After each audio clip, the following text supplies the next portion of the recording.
Good morning. We're going to get started. We're going to have a very long day. So if the members will take their seats. Just want to say before we get started, I'll actually say it in the script, that we have a significantly long list of individuals wishing to comment today.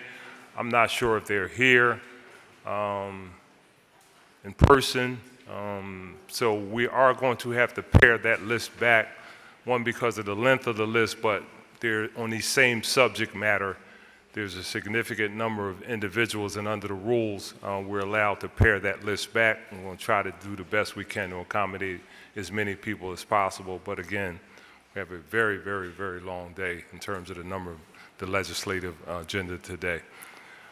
Just wanted to say that ahead of time. All right, we're going to get started. We have established our quorum, and the council will now come to order. To give our invocation this morning, the chair recognizes Rabbi Robin Frisk of Temple Menorah, Knesset Shai. She is here today as a guest of Councilman Driscoll. I would ask all members and guests, please rise.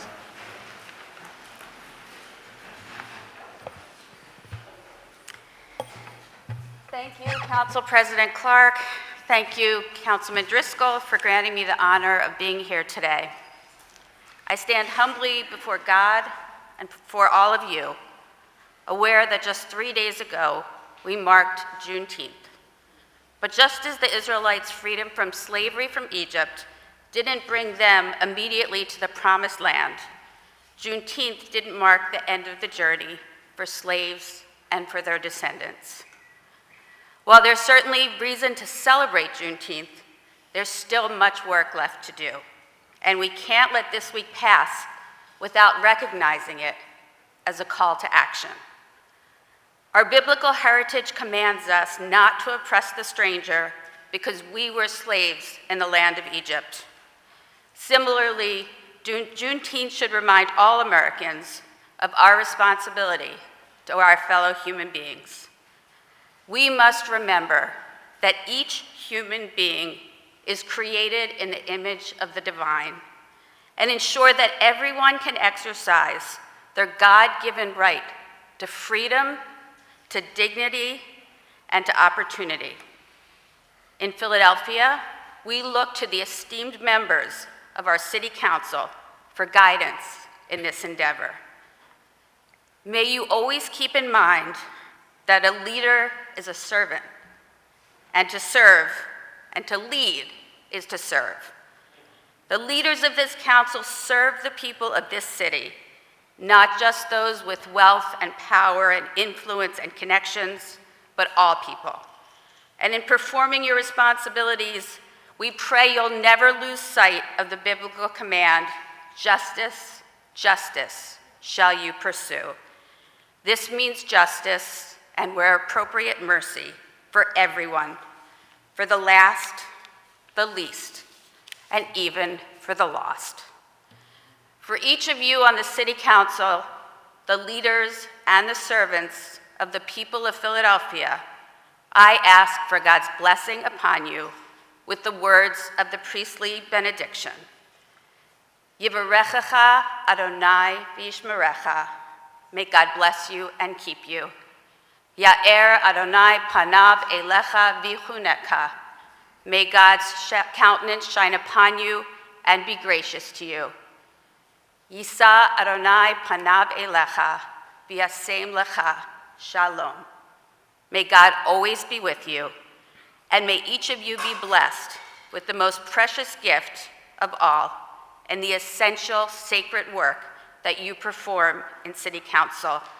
May you be blessed with the gift of shalom, of wholeness and of peace, and may you help to bring shalom to this great city of ours. As we say in Hebrew, Kain yehi ratzon, so may it be, God's will, and let us all say, Amen. Amen. Thank you, Rabbi. Thank you so much, Council. Be at ease.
That's cool.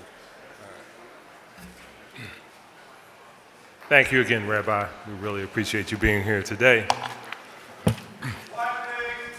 Our next order of business is the approval of the journal of the meeting of Thursday, June 15, 2023, and the chair recognizes Councilwoman Bass. Thank you, Mr. President. I move that the journal of the meeting of Thursday, June 15, 2023 be approved. Thank you. It has been moved and probably seconded that the journal of the meeting of Thursday, June 15, 2023 stand approved. All in favor indicate by saying aye.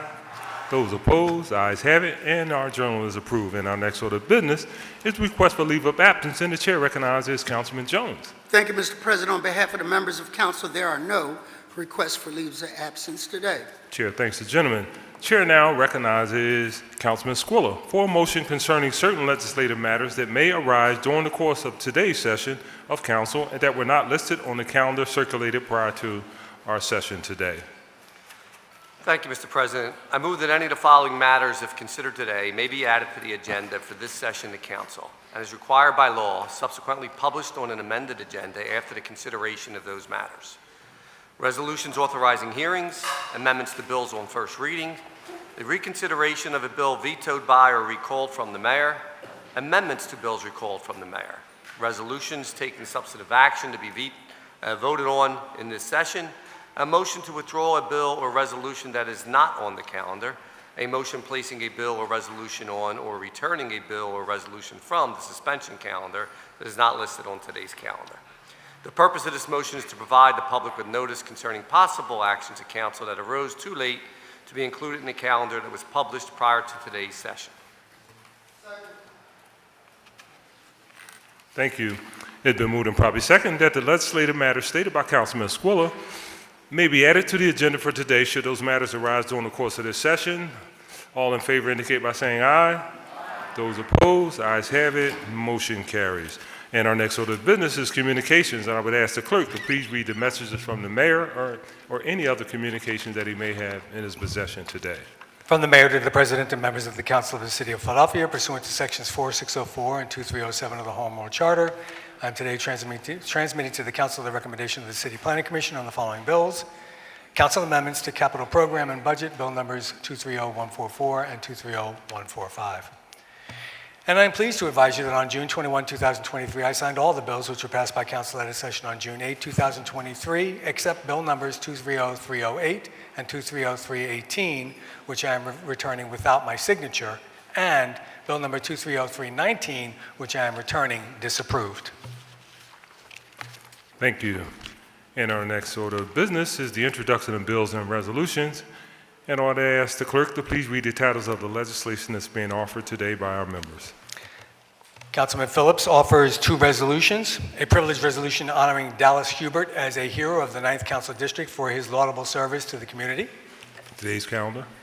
and a non-privileged resolution renaming the 1400 block of Vernon Road at the intersection of Michener Avenue to John F. White Jr. Way. Mr. President, Councilman Phillips would like to be recognized on this resolution. Chair recognizes Councilman Phillips. Good morning, Council President. Good morning, colleagues, and good morning, viewing public. Today, I'm introducing two resolutions. The first one I'm introducing is to honor Dallas Hubert as a hero of the 9th Councilmatic District for his laudable service to the community. Dallas has dedicated himself to ensuring our neighborhoods are clean, avidly participating in community cleanups across our district. In all that Dallas Hubert does, he furthers the progress of our city, Philadelphians who, through dedication and excellence, contribute in a meaningful way, and he's an example of what that looks like to be an integral part of our community and to function and into its functioning of creating wholenesses to our city.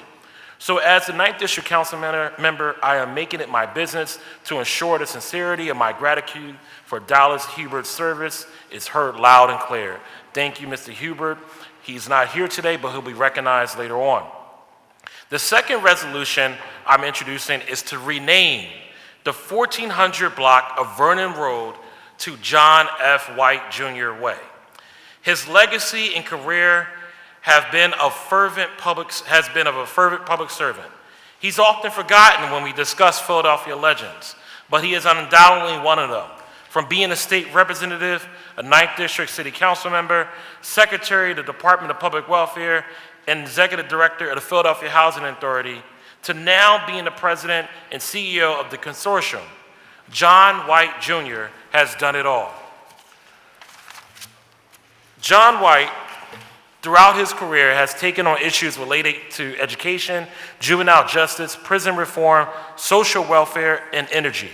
While in these chambers, John White Jr. held council's first hearing on HIV and AIDS, and he increased awareness about fetal alcohol syndrome and spearheaded the Emergency Utility Fund, assisting Philadelphians with heating bills.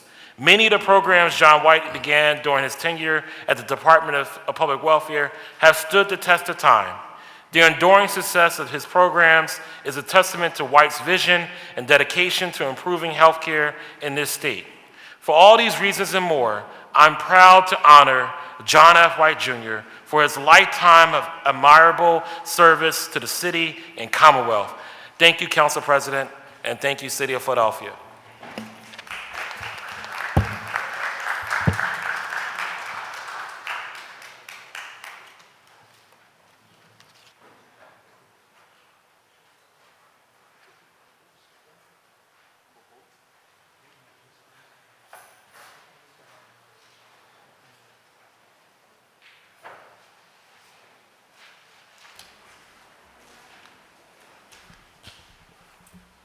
Thank you.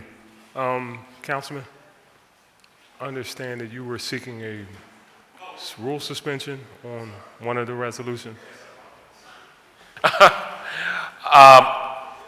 Listen, Council, thank you, Mr. President. I move the rules of the council be suspended so as to permit consideration of this resolution at today's session of council.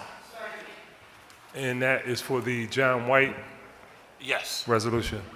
It's been moved and properly second. All in favor indicate by saying aye. Aye. Those opposed, ayes have it, and that resolution is approved. That will be on today's final passes calendar. The other resolution will be on the next session's calendar. Yes, sir. Hold on, Mr. Decker. Chair recognizes Councilman Johnson. Thank you, Council President. I just want to also just echo the sentiments and acknowledge and thank my colleague for introducing a resolution for a street renaming for a gentleman who I always has considered to be a giant amongst men when it comes to politics here in the city of Philadelphia. I'm also as the CEO of the consortium that specifically deals with those who are addicted to drugs and have mental and behavioral health issues. He's always been a forefront advocate, and also working with this body to make sure that we're doing all the things possible when we address the issue of trauma and behavioral health and mental health issues when it comes to the residents here in the city of Philadelphia. And so I too concur and support the introduction of the resolution supporting John White Jr., former council member, Secretary of Health here in the state of Pennsylvania, and say good job. Thank you, Council President. Thank you, Councilman. Chair recognizes Councilwoman Bass. Mr. President, I wanted to join my colleagues as well in just recognizing former councilman and former Secretary John White Jr., who has been, I like to think of him as sort of like a quiet storm, in the background, play in the background, but at the same time, he can really bring the thunder and the fire as needed. He has a level of experience around city government that is really unmatched, particularly in these areas.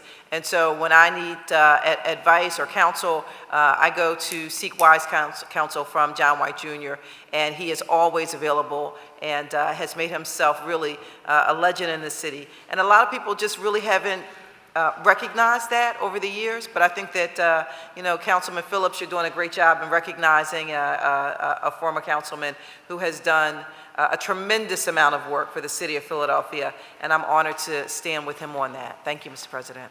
Thank you, Councilwoman. Chair recognizes Councilman Jones. Thank you, Member Phillips. That is a good recognition. I would only historically submit that he was originally from West Philadelphia,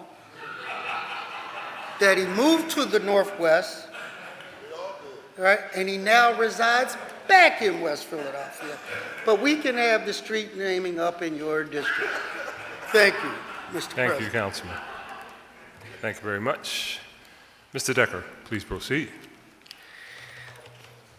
Chair recognizes Councilman O'Neill. Thank you, Mr. President. I served with John White in council after he had been a star in Harrisburg, and spent a lot of time with his dad, John White Sr., as well. And phenomenal family and a phenomenal guy. He is a superstar in this city, has been for 40 years, and it's probably the easiest vote I've ever had to take. Thank you. Thank you. Thank you, Councilman. Mr. Decker. Councilman Thomas offers one bill and two resolutions. Entitled an ordinance providing for the submission of the qualified electors of the City of Philadelphia of the proposal set forth in a resolution approved by council, proposing an amendment to the Philadelphia Home Rule Charter relating to the creation of the Philadelphia Prison Community Oversight Board.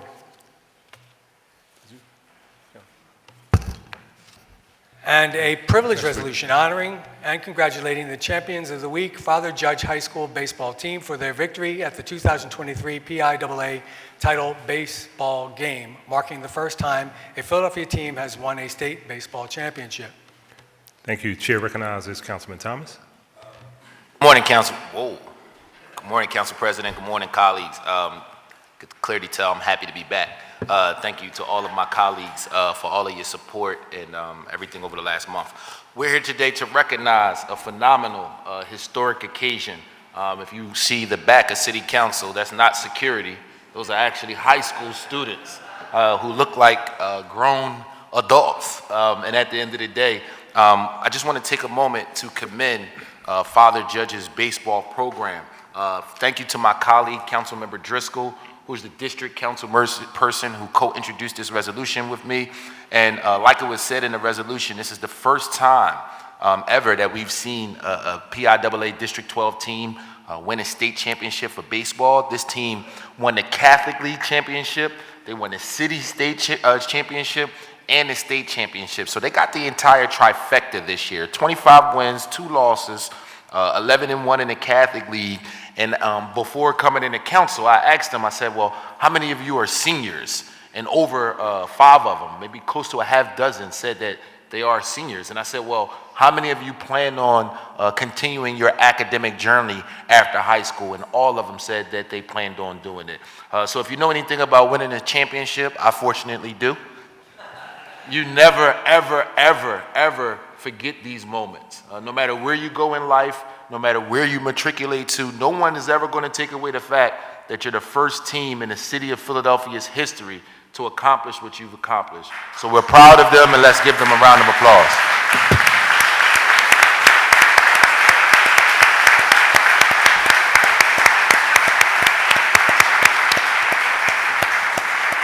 Thank you, Council Presidents. Thank you, colleagues, for supporting this. Thank you to the coaches and teachers and athletic directors, and thank you to the parents who allowed your children to represent the city of Philadelphia and represent us well. Thank you, everybody. Thank you. Awesome. Congratulations, and thank you so much, and thank you for representing your city well. Awesome stuff. Thank you. That will be on next session's calendar. And Councilman Thomas also offers a non-privileged resolution proposing an amendment to the Philadelphia Home Rule Charter to provide for the creation of an independent prison oversight board and office of prison oversight, and providing for the submission of the amendment to the electors of Philadelphia. For the committee.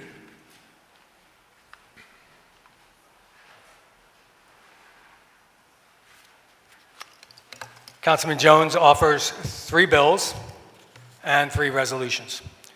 On behalf of Council President Clark, an ordinance to amend the Philadelphia zoning maps by changing the zoning designations of certain areas of land located within an area bounded by Mayfield Street, 6th Street, Indiana Avenue, and Marshall Street. And on his own behalf, Councilman Jones offers an ordinance establishing a no parking regulation on both sides of Forbidden Drive between Bell's Mill Road and Wise's Mill Road, and an ordinance authorizing the installation of all-way stop signs at the intersection of 34th Street and West Allegheny Avenue. Those 3 bills will be referred to committee. Hold on, Councilman Driscoll, am I late on recognizing you?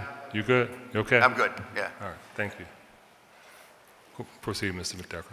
And a privileged resolution welcoming Narendra Modi, the Prime Minister of the Republic of India, on the occasion of his historic official state visit to the United States. Today's calendar. And a non-privileged resolution calling on the leadership of the City of Philadelphia as well as state and federal partners to develop an anti-crime, anti-gun violence summit that will create a forward-focused, solution-oriented game plan for the 100th mayor's consideration. Mr. President, Councilman Jones would like to be recognized for a motion on this resolution. Chair recognizes Councilman Jones. Thank you, Mr. President. Last week, I recognized the individual efforts of members to deal with solutions to the gun violence and crime problem in the city of Philadelphia. What we got from your leadership was a key point person to be that one entity to be able to hold accountable for crime, anti-violence, gun violence in the city of Philadelphia. Whether it's additional appropriations by my members, whether it's public policy such as what do you do when the shooter is with you, whether it is Kensington Marshall Plan, all of those things have to be thought out, worked out, but not with a sense of pointing at the problem, but all of us working together, pointing at the solution. You took us to different municipalities, and what we learned from that was that they could work together, break down the silos, and figure ways to make it better for the citizens. Over the summer, we hope to begin that work. Many schools are getting out and got out last week, but many good educators, good teachers said to their students, we're going to give you a homework assignment so that you don't fall back during the summer. Well, this is similar. Over the summer, we hope to work with the private sector, the public sector, educational institutions, universities, to come up with a game plan that we can present to the 100th mayor of the city of Philadelphia. We'd like both of the recommended nominees to sit in on it. They don't have to comment, they just need to listen. Thank you, Mr. President. Thank you, Councilman. Did you want a rule suspension on that? Yes, I move that the Council of the City of Philadelphia suspend the rules to allow this resolution to be considered at today's session of council. It's been moved and properly second. All in favor of the motion? Those opposed? Ayes have it. Motion carries. That will be on today's final passage calendar. And a resolution also naming the 1900 block of North 59th Street as Joyce Abbott Way. Mr. President, Councilman Jones would like to be recognized for a motion on this resolution. I'm really going to refrain from this because we got a long day, but Abbott Elementary is on everybody's playlist on TV. It started with a real educator that we'd like to dedicate a street to, and if we're blessed, we will get them to come out in person to dedicate the street. I think it has changed the trajectory of our thinking on the value of public education, on the value of the teachers who provide that education. So we'd like that to be considered on today's calendar as well, with the suspension of rules. Second. It's been moved and properly second. All in favor indicate by saying aye. Aye. Those opposed? Ayes have it, and that will be on today's final passage calendar. Councilman Johnson offers a privilege resolution honoring and recognizing the teachers, staff, and students of Chester A. Arthur Elementary School for being selected as a finalist for the T4 World's Best School Prize. Today's calendar. Councilwoman Gaudier offers three resolutions. A privilege resolution honoring and thanking Abdul Ali Muhammad on the occasion of Pride Month for their work organizing and supporting Black, queer, transgender, and HIV-positive PAWS Philadelphians. Today's calendar. And a non-privileged resolution authorizing the Philadelphia Redevelopment Authority to execute and deliver to the Philadelphia Land Bank deeds conveying title to 783 through 785 Palace Street and 4742 through 4752 Upland Street. Mr. President, Councilwoman Gaudier would like to be recognized for a motion on this resolution.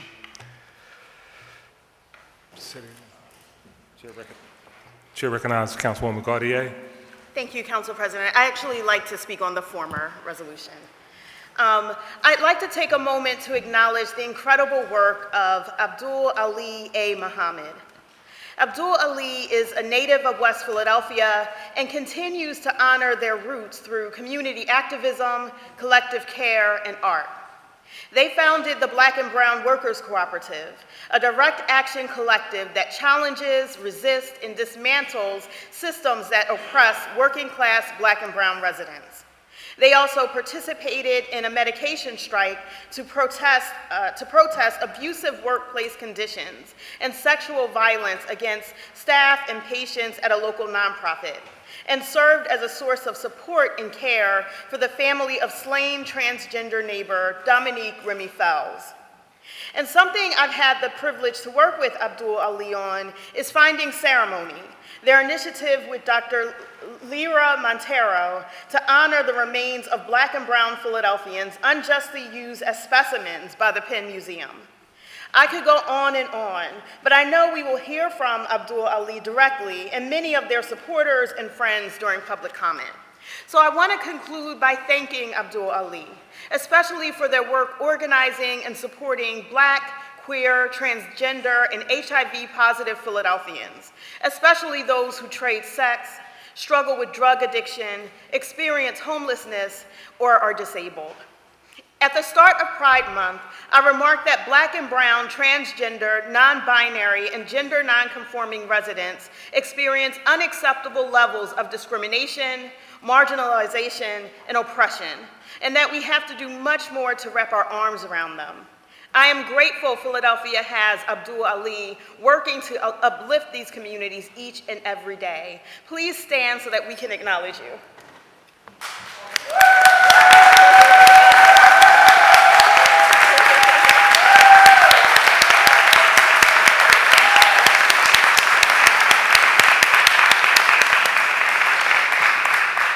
And you'll see that their work is so impactful that half of the people in this room are here today to support Abdul Ali.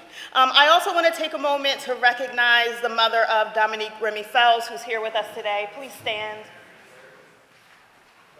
Love you so much.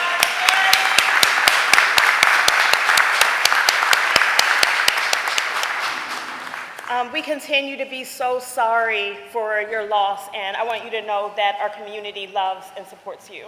Thank you so much. Thank you, Councilman. Did you?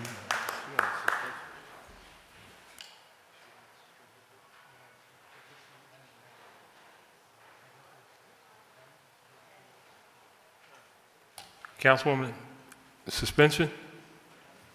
No? Yes. All right. Sorry.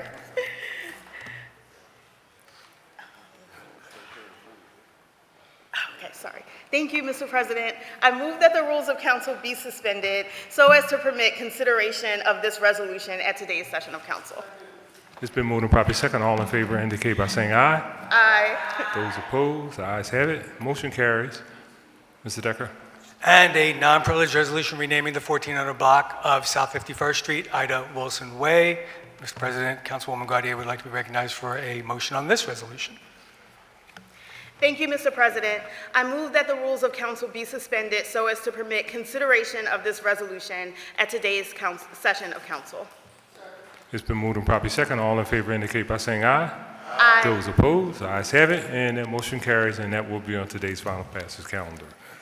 Thank you, Councilman O'Neill offers an ordinance authorizing transfers and appropriations for fiscal year 2024 from the Grants Revenue Fund, certain all city offices, departments, boards, and commissions, to the general fund, certain all city offices, departments, boards, and commissions. Refer to committee. Councilman Squilla offers a non-privileged resolution calling upon the General Assembly of the Commonwealth of Pennsylvania to pass legislation to enable new county-level investments that can help to advance transit and transportation projects and drive local priorities. Mr. President, Councilman Squilla would like to be recognized for a motion on this resolution. Chair recognizes Councilman Squilla. Thank you, Mr. President. I move the rules of council be suspended as to permit the consideration of this resolution at today's session of council. It's been moved and properly second. All in favor indicate by saying aye. Those opposed, the ayes have it, and motion carries. That resolution will be on today's final passage calendar. There are no other bills or resolutions being offered today by the members, Mr. President. Thank you very much. That concludes our introduction of bills and resolutions. We have no reports from committee today. We will now have an order of special business to reconsider bill number 230319 and place it on the calendar. The special order will be a motion the council reconsider the vote on which bill number 230-319 was passed. This bill was passed by the council at its June 8, 2023 session and was returned disapproved by the mayor at today's session of council. Mr. Decker, please read the title of the bill. Bill number 230319, entitled an ordinance amending Title 14 of the Philadelphia Code entitled Zoning and Planning by revising Section 14524 entitled FDO 4th District Overlay District to extend the boundaries of certain areas. Thank you. At this time, the chair recognizes Councilman Jones. Much, Mr. President. I move that council reconsider Bill number 230319, which was approved by this council on June 8th, 2023. Thank you. All in favor, let it be known by saying aye. Those opposed, say nay. Those opposed, ayes have it. Motion carries, and bill number 230319 will be placed on the end of today's calendar. And our next order of business is consideration of the calendar. There being no bills on the first reading calendar, the chair recognizes Councilman Jones for a motion concerning the resolutions on the final passage calendar. Thank you again, Mr. President. I move that the rules of council be suspended to permit the use of a consent agenda for the following resolutions that are on final passage calendars today. Numbers 230, 516, 230, 517, 230, 518, 230, 519, 230, 520, 230, 521, 230, 522, 230, 524, 230, 525, 230, 528, 230, 529, 230, 531, 230, 532, 230, 534, and 230, 536. Can I get a second? Thank you. It has been moved and second that the rules of council be suspended to permit the use of a consent agenda to consider the resolutions just read by Councilman Jones. All in favor indicate by saying aye. Aye. Those opposed, ayes have it. The motion carries, and we will consider the resolution consent agenda shortly. Chair again recognizes Councilman Jones for the motion concerning the bills on the second reading and final passage calendar. Thank you again, Mr. President. I move that the rules of council be suspended to permit the use of a consent agenda for the following bills that are being brought up from second reading to final passage calendars today. Numbers 230, 415, 220, 230,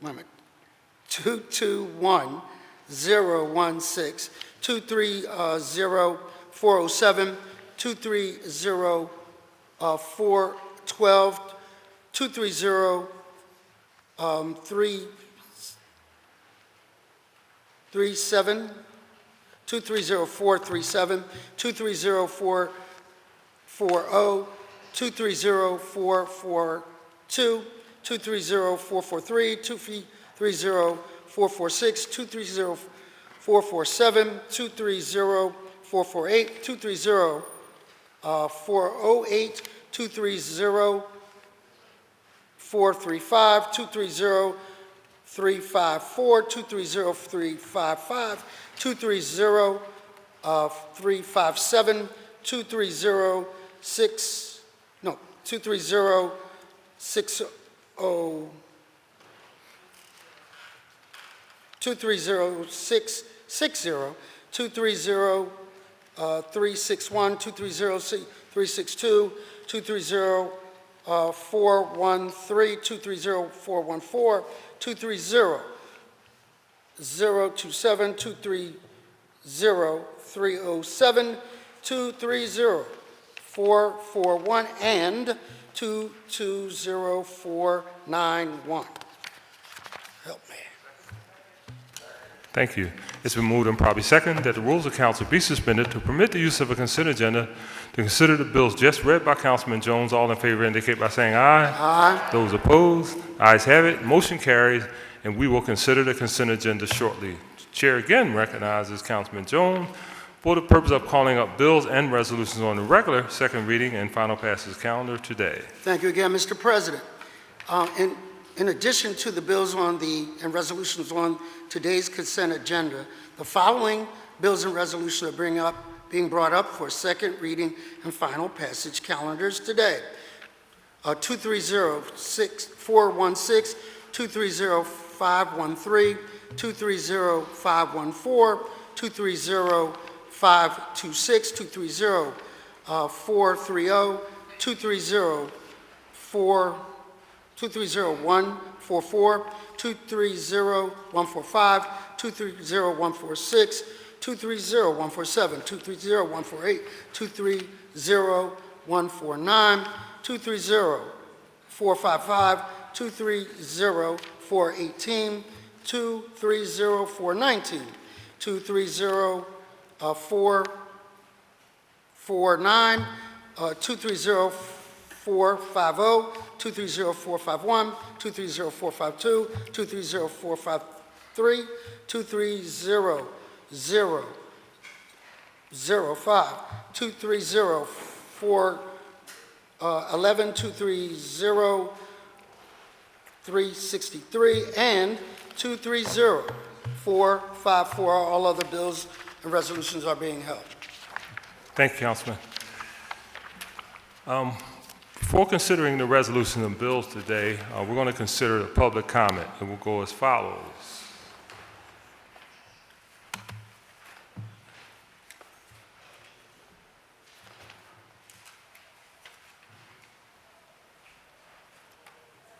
Wow. Okay.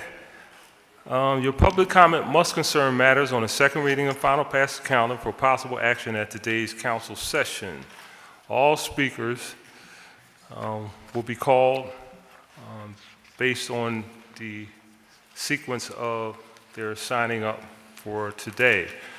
Once you're signed up, you'll be called in order in which your name appears on the sign-up sheet. Today, we will ask you to alter your testimony to 2 minutes. We have a significantly long agenda, and we want to make sure that people have an opportunity to speak before tonight. So please adjust your testimony to reflect the 2-minute time limit. In order to be fair, we intend to hold faithfully to the established time limit, and when you begin speaking, you'll see a green light on the podium. When you see green, it is your time to speak. When you see yellow, you will have 30 seconds to conclude your remarks, and when the light turns red, we'd ask that you please conclude your remark and adhere to our guidelines. I want to thank you very much for your anticipated cooperation. Mr. Decker, I want to ask you to read the first name on the list. And the first speaker today, Mr. President, is Conlon Crossley.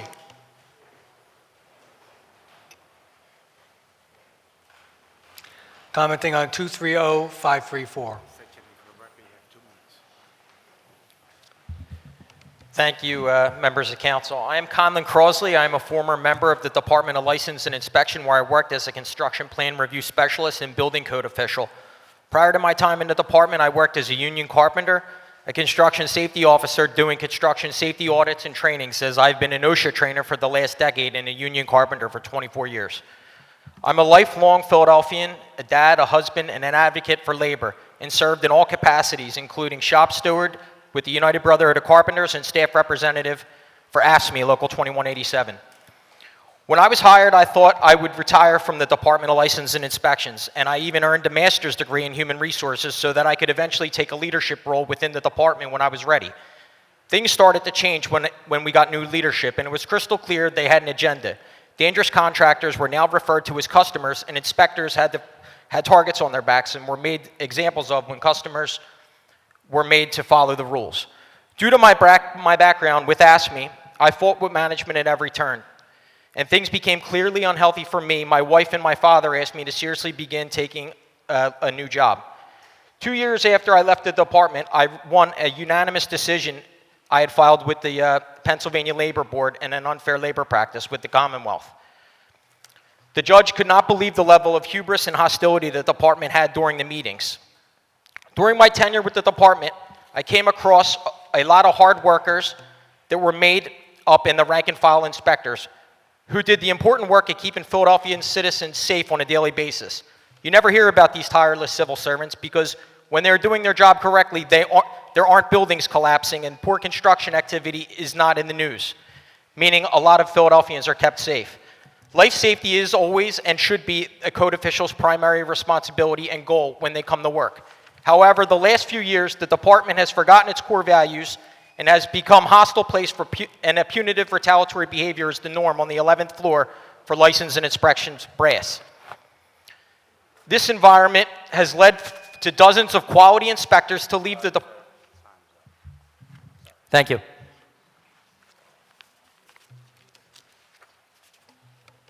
The next speaker is Peter Burns.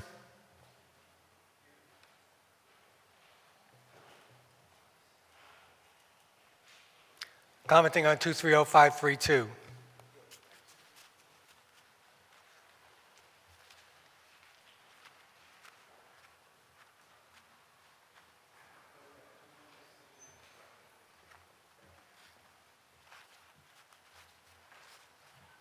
Hello, my name is Peter Burns. I'm here to support the resolution for Philadelphia Reparations Task Force to study and develop reparations proposal for Black Philadelphian descendants of enslaved Africans in the United States. I'm a member of White Men for Racial Justice. We are a national community with a strong presence here in Greater Philadelphia. The study of reparations is welcome, and its formal and concrete implementation is overdue. I support the task force and look forward to the repair and truth-telling that will result. Ta-Nehisi Coates argues to celebrate freedom and democracy while forgetting America's origins in slavery, in a slavery economy, is patriotism a la carte. If Americans claim ownership of the celebrated aspects of their past, like democratic institutions, they need to likewise take responsibility for the negative aspects. I would add that we can say two seemingly unaligned things are true. While I and others may believe our city and our country as well is exceptional, then it stands to reason that status cannot go unexamined. We can say that Philadelphia is a place of love and opportunity in so many ways, and yet, at the very same time, we have to work to do we have to acknowledge the negative past. In fact, by addressing the harmful past of slavery and its long legacy, our city becomes more whole and comes together as something new and better. All of us are diminished by false narratives and the myths we tell ourselves regarding slavery and its legacy.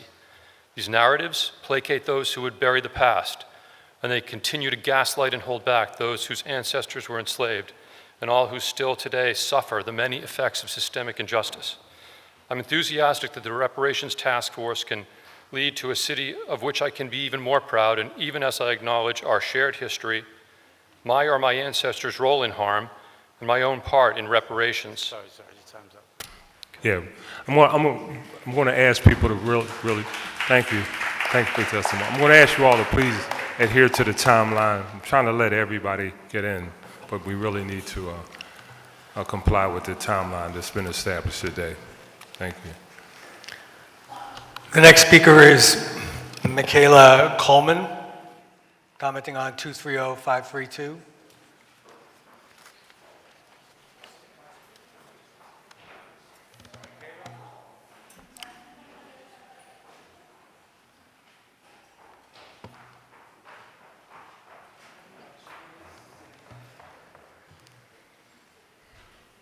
Good morning. Good morning. So my name is Michaela Coleman. Yeah. Go ahead. What are reparations? By definition, reparations are the act of or process of making amends for a wrong. Reparations for the Black and brown residents of Philadelphia are past due. And not just reparations in the form of money, while continuing to turn a blind eye to the systemic inequalities and disadvantages that allow Black and brown communities to continue to face. Not reparations that allow systems that continue to characterize and classify me based on the color of my skin. Not reparations that allow systems to continue to keep People who look like me mentally, physically, emotionally, and spiritually broken. And definitely not reparations that allow systems to be built that lead to shattered dreams and a loss of hope. After years, decades, and centuries of exclusions, how long will we have to experience the residual of slavery's effects? Feel its disadvantage, and when a little boy or girl asks why the only response is given because of the color of your skin. Schools have taught me, us, about our history, the struggle, the sadness, the pain, and the suffrage. Slavery. Dr. Martin Luther King Jr., Rosa Parks, Harriet Tubman, Malcolm X, and that's where the psychological warfare with self-acceptance of your place in this world begins. The fact that we were once the world's greatest influencers, and I'm not talking about social media influencers, but instead I'm talking about the kings, queens, teachers, artists, healers, engineers, and architects. Leslie, let me handle it. How did we get here?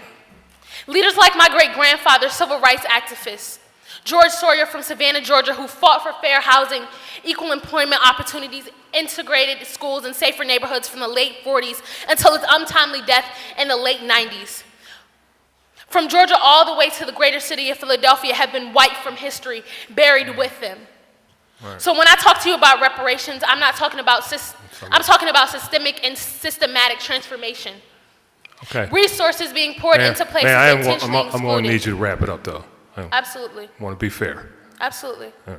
A reconstructed school system that works for everyone, equitable housing, food insecurity, jobs insecurity, life security. Until reparations are granted, excuse me as I continue to fight 3 times harder to get 1/5 of what I deserve. I need you to wrap it up. Excuse me if I'm not motivated to stand for the national anthem and Pledge of Allegiance.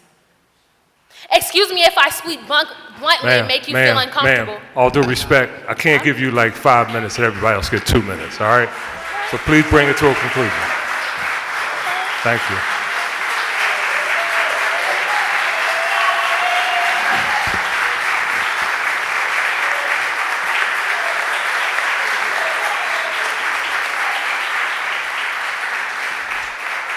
Thank you so much for your testimony. The next speaker is Richard White, commenting on 230532.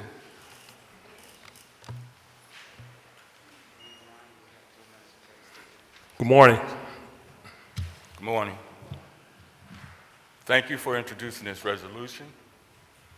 In 1781, Cato wrote not to appeal the Gradual Abolition Act of 1780. In 1838, James Forten and Robert Purvis wrote an appeal of the 40,000 citizens. In 1865, the USCT 8th Regiment from Philadelphia went to Texas to help liberate those under Confederate control. In 1864, Octavius Cotto organized and attended the Equal Rights League Convention. In 1948, Richard Wright Sr. created the National Freedom Day. Between 1954 to 1968, Raymond Place Alexander and Cecil B. Moore led protests and lawsuits to desegregate Girard College. In 1968, State Representative David P. Richardson led the March for African Americans to Studies in the Philadelphia Public Schools. These persons, others, and communities were asking to do no harm. From 1684 through the present, the colony of Pennsylvania and the county and city of Philadelphia has facilitated harm on Black Philadelphians by legislations and regulations. This resolution is a step in the healing of Black Philadelphians. Thank you. Thank you for your testimony.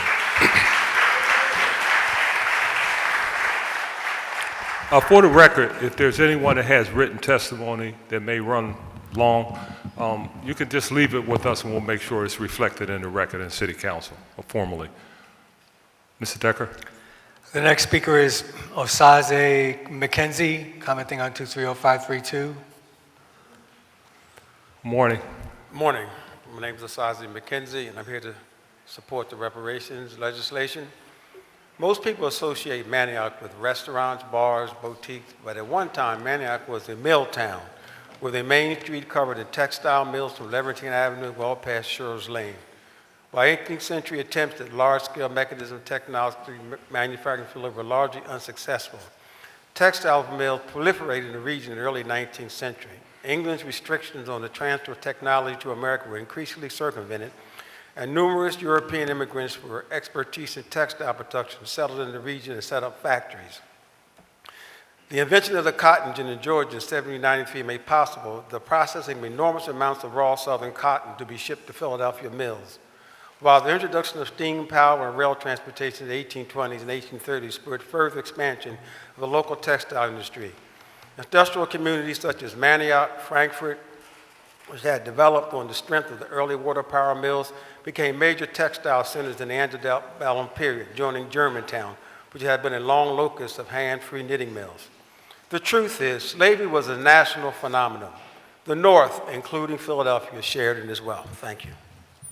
Thank you for your testimony. The next speaker is L. Aldi, commenting on 230532.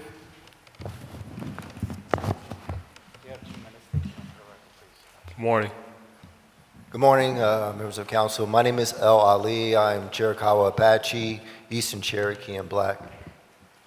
Grand Rise OCO, this is Standing Rock, Whistling Isle, the Eno Accomack Catawaba, direct bloodline descendant of Chief Deborah Devon. While African slavery is often acknowledged as a crucial factor of the development of plantation agriculture in the southeastern colonies, the role of American Indians as a source of labor is often omitted. Both before and during African enslavement in the Americas, American Indians were forced to be labor as slaves. American Indian slavery is a piece of history of slavery that has been glossed over. It is well documented that between 1492 and 1880, more than 8 million American Indians were enslaved in the Americas, in addition to the 12.5 million African slaves.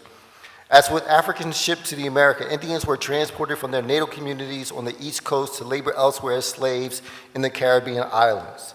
Instead of viewing the victimization of Africans and Indians as two entirely separate processes, they should be compared, contrasted, and treated as one. Doing this will shed more light on the consequences of colonialism in the Americas. The history is important because without slavery and unfree labor, European colonization in the New World would have been limited. Generations of blood descendants of American Indians who were enslaved and whose families that continue to live in the city of Philadelphia should not be excluded from the Reparations Task Force. If the task force seeks to address the legacy of slavery and discrimination, how can many of you walk on the streets across the city that are named after American Indian peoples still intentionally exclude us? And this is our homeland for thousands of years. Therefore, it is vital that this task force also includes the descendants of American Indians who were slaves in their efforts towards true reparations, acknowledging the full extent of the slave trade and its impacts of poverty, education, and gentrification today in the city. Thank you. Thank you for your testimony.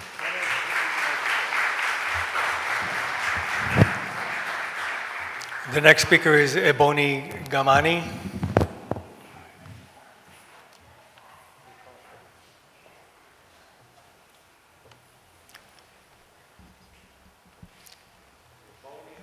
Ebony Gamani. Next name, Mr. Decker. Loretta Payne.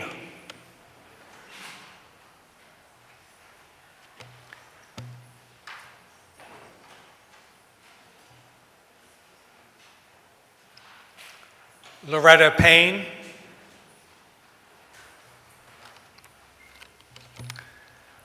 Shoshana Bricklin.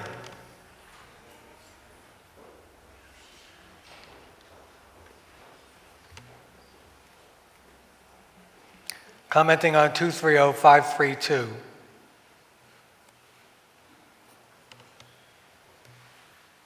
have 2 minutes. Take your name for the record, please. Okay. I'm handing out a longer version since I'm going to be cutting. My name is Shoshana Bricklin, an ordained Hebrew priestess and congregant of Mishkan Shalom Synagogue in Roxborough. I am part of a recently formed reparations committee and am speaking for our committee in strong support of this resolution. Our synagogues committee was an outgrowth of our participation in a 4-day intensive training this past January, co-sponsored by the Mayor's Commission on Faith-Based Initiatives and Interfaith Affairs, entitled Creating a Culture of Reparations. 85 people representing 15 area congregations attended the course with the goal that they would learn and discern about reparations and create congregational plans for implanting this much-needed antidote to systemic racism in our city and country. Our committee has already begun the work engaging fellow congregants, grounding in our own religious teachings. For Jews, many of whom came here as immigrants in the last century, the question has always been, what does this have to do with me? But we are guided by the teaching of Rabbi Abraham Joshua Heschel, scholar, friend, and ally of Reverend Dr. Martin Luther King. Heschel reminds us that in a free society, some are guilty, but all are responsible. To put it another way, how have we, as white people, benefited from the system as complicit subjects, even if we didn't enslave anyone or have businesses that use materials produced by enslaved labor? Moving forward in our congregational work, the principles deeply embedded in our tradition tell us, among other things, and I will cut, in Deuteronomy we are told, justice, justice, you shall pursue. Rabbis of the Talmud deliberated about the right thing to do when we discovered that the house in which we live was built on a stolen beam. One rabbi argues that the entire house must be torn down and the beam returned. Another rabbi argues that it makes no sense to destroy the home, yet some form of acknowledgement and compensation is owed to the owners of the stolen beam. Thank you. This ancient argument is relevant today. Thank you. Thank you for your And I testimony. want to applaud your leadership, and we are with you to support you when you implement this. Thank you. Thank you for your testimony.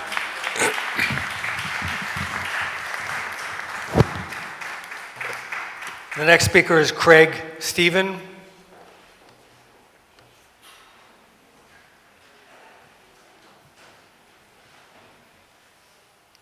Commenting on 230532. Good morning. Good morning. My name is Craig Stevens. I live in Mount Airy, which used to be part of Germantown. And I want to thank, first of all, Council Members Brooks and Gautier for introducing this ordinance today, and the Council for moving ahead and supporting it. I also want to honor the National Coalition of Blacks for Reparations in America, which has been one of the more strongest committed groups nationally in the last several decades, pushing for some consideration of reparations through Congress, through H.R. 40, which now even President Biden supports. And also, I want to honor Rashawn Williams and Brianna Moore, who I think are both here today, who are the local chapter leaders who have pushed this through with the support of many groups across the city. I'm a member of Unitarian Universalists in Mount Airy. We are fully behind this legislation and hope to be supporting it across the city. Many of us, particularly I as a white person and also a descendant of a family that enslaved hundreds, if not thousands of people in the South and Virginia and even starting in Barbados, that white people have a key role to play. One is to examine whatever privilege they may have experienced going back to their origins coming to this country, whether it was poor or rich, and the comparative benefits they've received, even such as being able to swim in a public pool without harassment, acid, and other things being done to prevent you, or whether it's making a job advancement. So I urge you to examine your own consciences and see the part you can play in bringing about wholeness in the city. Thank you. Thank you for your testimony. The next speaker is Catherine Hicks.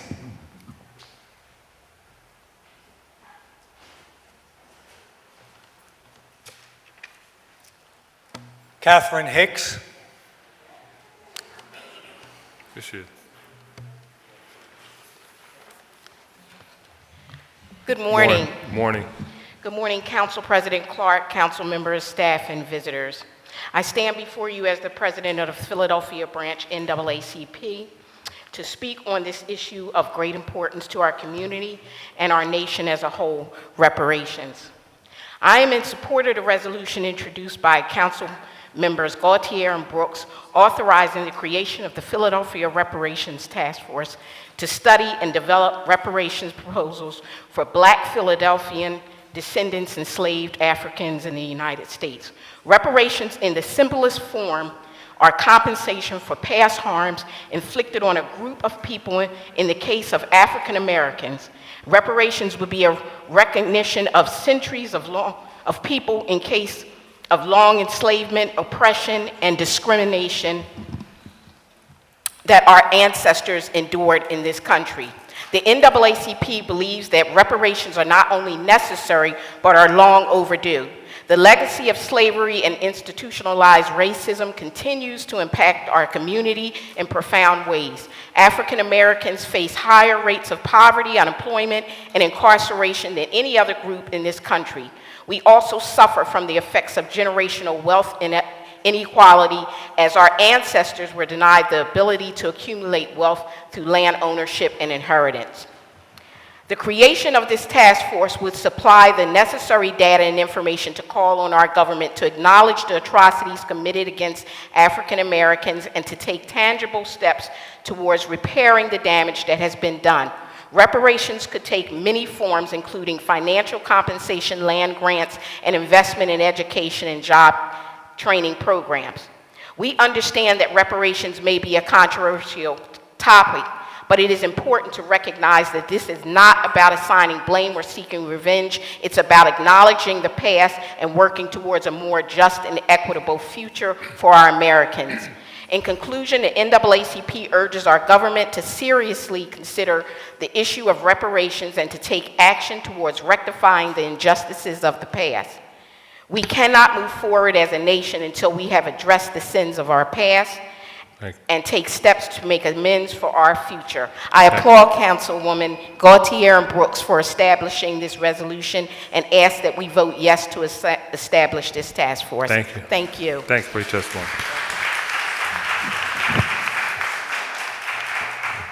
The next speaker is Daniel Williams.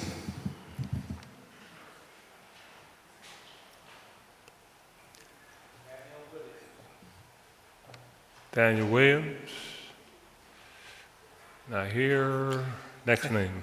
Monica Medina McCurdy. Commenting on 230448. Good morning. Good morning. Thank you, Council President and Council members. My name is Monica Medina McCurdy. I'm Executive Director of All Together Now Pennsylvania and also representing the P3 Coalition, which stands for POT, Profits for Pennsylvania. The coalition includes Philadelphia Cannabis Business Association, Black Dragon Black Breakfast Club, Free My Weed Man, Minorities for Medical Marijuana, and the Pennsylvania Farmers Union. We are an urban and rural coalition. I am also a healthcare provider, a physician assistant, formerly working for a community health center in North Philadelphia, and I'm a member of Doctors for Cannabis Regulations. The P3 Coalition is calling for full equitable legalization of adult use cannabis or recreational cannabis. We are opposed to Bill 230448, sponsored by Councilmember O'Neill. I do not speak for the multi-state operators or MSOs who currently dominate the medical marijuana industry. I understand they oppose this bill as well, but we oppose for different reasons. The intent of the bill is unclear. Is the intent to only limit current medical marijuana dispensaries to District 10 and 4 from selling adult use cannabis at that locations, except if they obtain a zoning variance? Or is the intent to eventually cover any adult use cannabis business in the future in the zoning requirement as well? Why is a specific zoning requirement for sales needed at this point in time before the state has issued a law governing adult use cannabis? Regulations can presumably allay the concerns that any council member has by requiring adult use cannabis businesses to meet with community residents as part of the licensing process. We would prefer council put forth a resolution that supports a fully legal and well-regulated adult use market. Legalization with smart regulations will result in greater, not less, public safety, including ensuring children and adolescents do not access the product. We seek legalization, which only allows independent small business owners to sell adult use cannabis within the Philadelphia limits. This is so that independent and local owners, primarily BIPOC owners, are able to build generational wealth. In conclusion, I ask that you please remove that bill from the consent agenda and vote on it separately. And when you do vote, to vote no on that bill until you have some more information from the entire cannabis community. Thank you. Thank you for your testimony. The next speaker is Nabila Bey.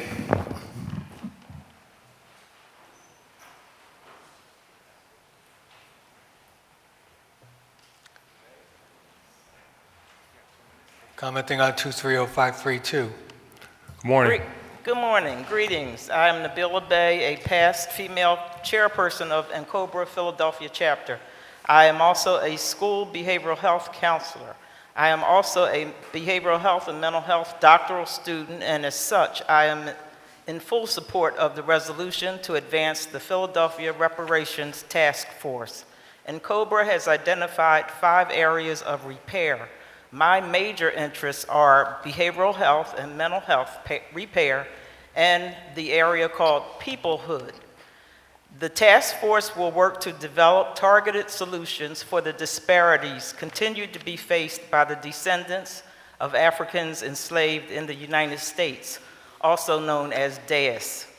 Suggested improvements include free college education through the doctoral level, improved housing solutions, fairness and actual reform and rehabilitation in the Just Us system, and other remedies.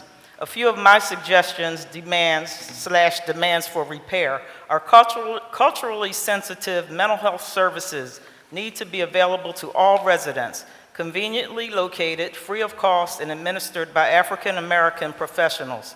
The city should waive fees, all fees and costs associated with legal name changes. This will evoke the principle of Kujichagulia, self-determination, to define, name, create for, and speak for ourselves. Just this seemingly small act will greatly increase the self-esteem of DAES people. The city should fund the acquiring of dual citizenship documents and passports for all DAES people who apply. It is recommended for all DAES people to be a citizen of an African country that has membership in the African Continental Free Trade Area, as well as retaining their citizenship in the land that we built free of charge. I want to thank the committee members who introduced the resolution. Thank you. Thank you for your testimony.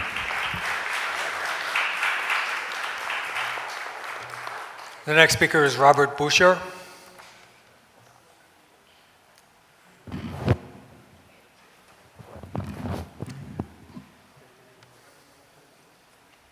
Good morning. Good morning. My name is Rob Busher, and I stand before you as the president of the Japanese American Citizens League Philadelphia chapter, speaking in support of the Reparations Task Force.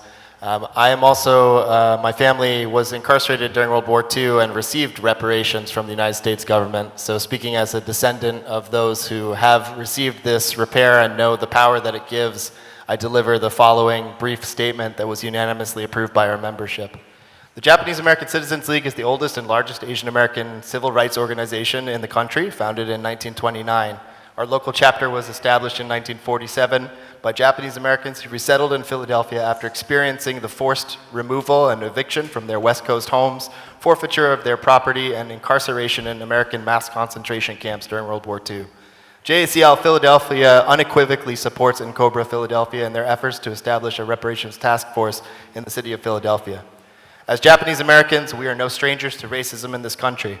Our Japanese grandparents and great-grandparents who immigrated to the United States in the early 20th century during a time when the KKK was actively lynching Asian immigrants in the West Coast.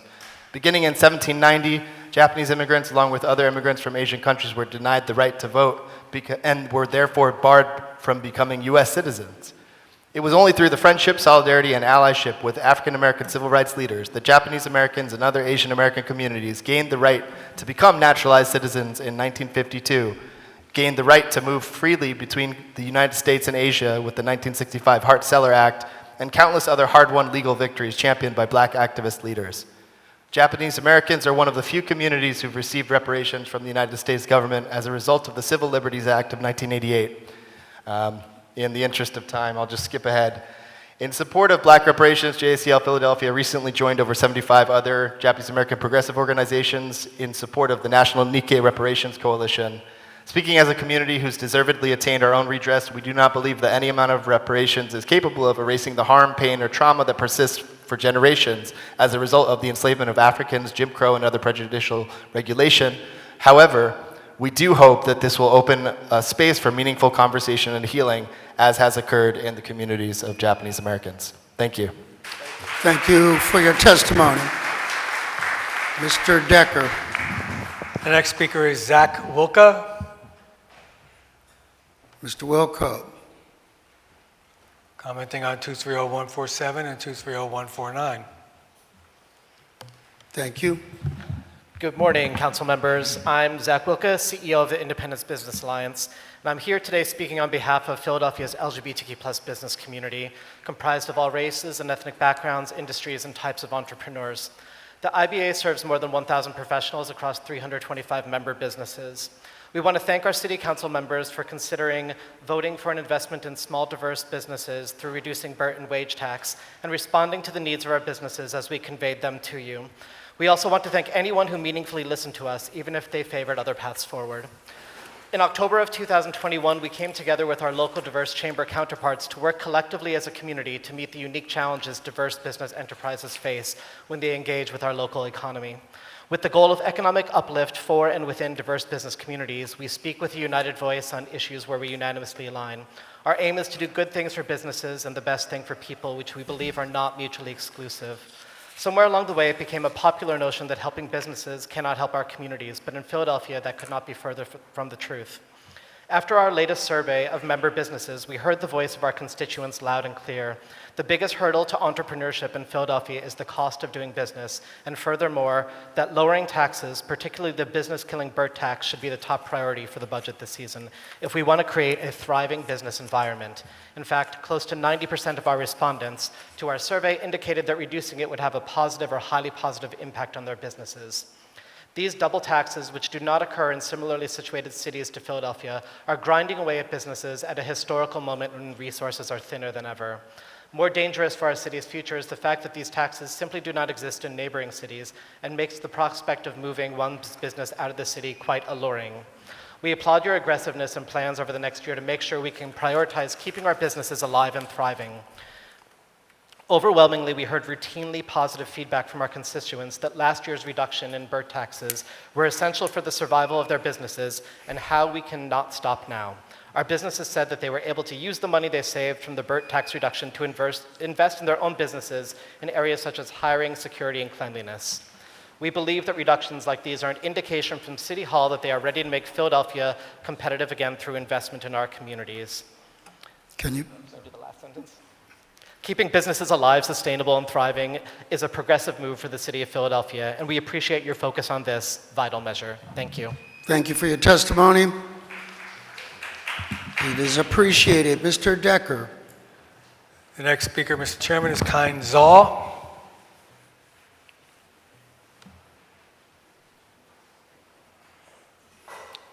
Kind Zaw.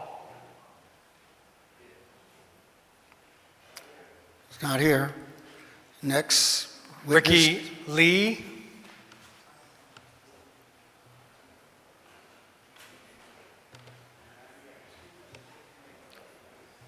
Commenting on 230147 and 230149. Thank you for your patience. Please state your name and begin your testimony.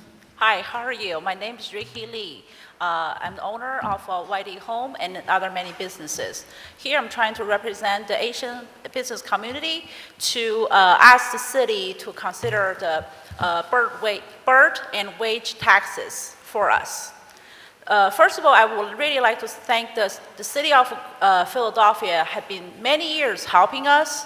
And looking back, the reason for a lot of our city accomplishment came from a lot of tax reductions that I'm looking at that's an investment that city government is for our business community. For example, we had this tax abatement for the real estate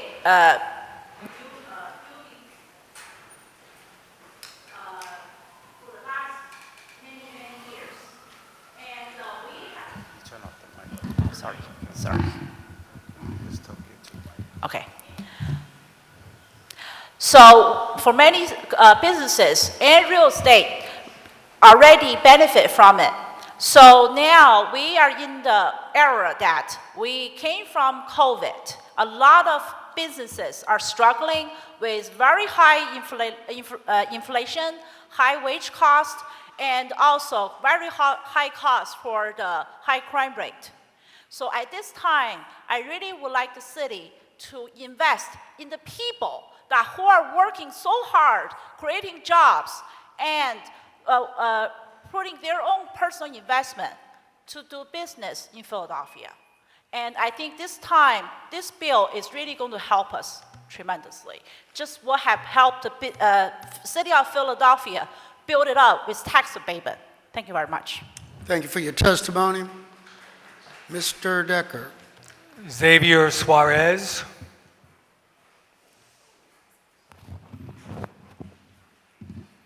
Commenting on 230147 and 230149. Please state your name and begin. Good morning. My name is Javier Suarez. I'm the VP of Strategic Partnerships for the Greater Philadelphia Hispanic Chamber of Commerce, and I'm speaking on behalf of our President and CEO, Jennifer Rodriguez. At GPHCC, we firmly believe that entrepreneurship is one of the keys to solving the inequity that encumbers the growth and development of poor and underrepresented communities and should be a priority of city government. Research shows that families who own a business are wealthier than families who do not, and Hispanic families who own a business have 4 times the net worth of Hispanic families who do not. Entrepreneurs are the backbone of the U.S. economy, but here in Philadelphia, entrepreneurship is on life support. We rank at the bottom of comparable cities for many key indicators of business climate, whether it is the cost of doing business, ease of doing business, or business creation. It is more expensive to do business here than in Los Angeles, San Francisco, or Washington, D.C. Nevertheless, according to Pew's Economic Recovery Dashboard, small businesses in Philadelphia with fewer than 50 employees are creating new jobs at a higher rate than the large or mid-sized companies. We know that business taxes are burdensome to small businesses. In fact, 70% of small businesses surveyed by the Diverse Chambers Coalition of Philadelphia state that lowering crime and taxes should be the top priorities for the government. It is false to state that business tax reductions are achieved at the expense of the working class and vulnerable residents. Not only does the proposed budget provide increased resources for needed social services, but it should be noted that the primary beneficiaries of BERT reductions are the locally owned and operated small businesses, the ones that cannot afford accountants to craft tax avoidance strategies. These small businesses generate 33% of all jobs in the city. Steady long-term business tax reductions like those proposed, together with other proposed investments in quality of life and improved safety, will provide a significant boost to the reputation of the city and as a place that values and encourages entrepreneurship and will encourage long-term growth. Thank you. Thank you for your testimony. Mr. Decker, who is next to testify. The next speaker is Regina Hairston. Ms. Hairston.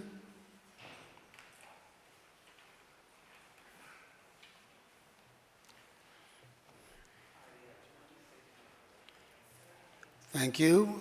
State your name for the record and please begin. Regina A. Hairston. Good morning, Council Member Jones and the other council members of this body. I am Regina A. Hairston, the President and CEO of the African American Chamber of Commerce for Pennsylvania, New Jersey, and Delaware. I will not belabor the points that have been stated this morning, but I would like to add an additional perspective. This morning we heard from people before me that talked about the importance of reparations. When we look at black business particularly, we are in that group of needing reparations as well. This is the second largest diverse city in the United States, with 44% of the population being represented is black. However, only 1.8 businesses are black per 1,000 residents. That is 44% black residents, but only 1.8 are owned by black firms in this city. When we look at investment into black businesses, we know that 50% of black businesses do not get the funding and the capital that they ask for. So we say to this body, you did the work last year in reducing taxes. It is not about trickle-down economics. It's about filling the cups of the folks who need it the most, the black and brown businesses in this city. What does tax reduction look like for those businesses?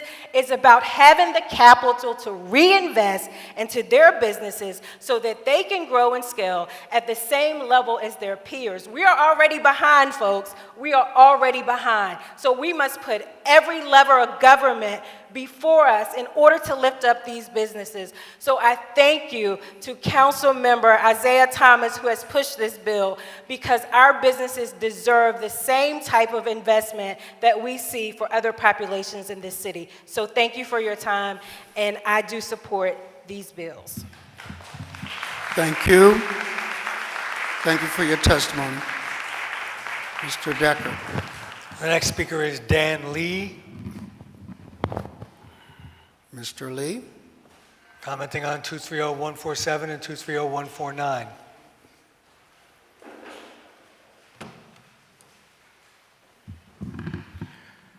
Hello everyone, my name is Daniel Lee. I am the owner of Farina Pasta and Noodle.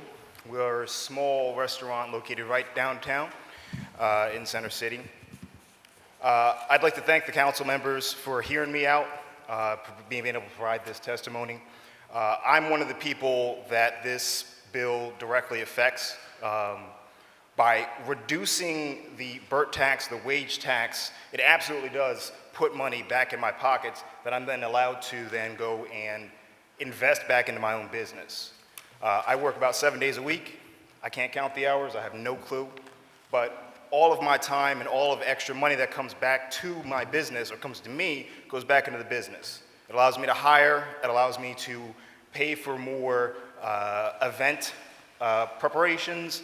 I'm able to expand my business. And I can't do that when I'm paying thousands and thousands of dollars in taxes off of money that I don't have. And that's exactly what the BERT tax does. I have to pay money based off of an estimate of what I'm assuming I'll make. So then I have to pay that over the course of the year, which hinders me during the summertime. It hinders me going into the fall time. So I don't want to, go too deep into everything that everybody's already said, but I would like to state that these things directly affect people like me because I am going to build this restaurant to be the next greatest restaurant, and ideally I'd like to have it centered here in Philly. I want to have the headquarters here in Philly. I don't want to have to move to Montgomery County. I don't want to have to move to Delaware County and drag all of my employees out that way. But unfortunately, that tends to be the case when I have to make a decision on where the headquarters are going to be. Do I want to stay in Philadelphia, or I'm going to have to pay an additional tax on every one of my employees? My employees are going to have to pay an additional tax just to come into the city. They don't want to do that. They would rather just stay out in Montgomery County. But as the way I see it, Philadelphia needs more headquarters here. And so by relieving the tax burdens off of people like me, where 10 years down the line I'm able to create a $20 million business, that does then mean more taxes, more than what you would have collected in BERT. So, all right. Thank you. Thank you for your testimony. The next speaker is Yvonne Gaskin.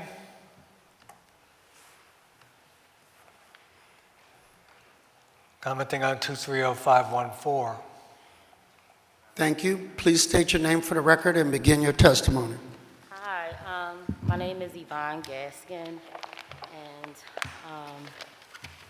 I wanted to talk about the bill. My name is Yvonne Gaskin, and I wanted to talk about the bill 2305113, and I'm interested in talking about how it was followed in the city of Philadelphia, and I started to hear comments on my thinking, and I was unable to pay my PICO and my gas bill, and I didn't want to ask anyone here or anyone in the city of Philadelphia to pay it. I am unmarried. We heard a lot of stories about slavery and things of that nature, so we already know that we shouldn't be following a black woman home. I don't feel comfortable in my shower. I don't feel comfortable combing my hair. I usually don't look like this, and so I just want to stop, I just want to find out who's following me around and who's reading my thinking and my ideas, and if you could just make it stop reading my ideas, stop reading my thinking, so I can get up and get dressed like everyone else in here. I'm also hearing voices about not contacting a person of interest who's a man. I don't want your husband, and I don't want your husband to want me. But I just really want I just really want to stop hearing the voices, and I just really want to stop hearing my ideas. Thank you. Thank you for your testimony. The next speaker is Lynn Landis, commenting on 230432. You know how this goes, right? Good day. Please state your name for the record and begin your testimony.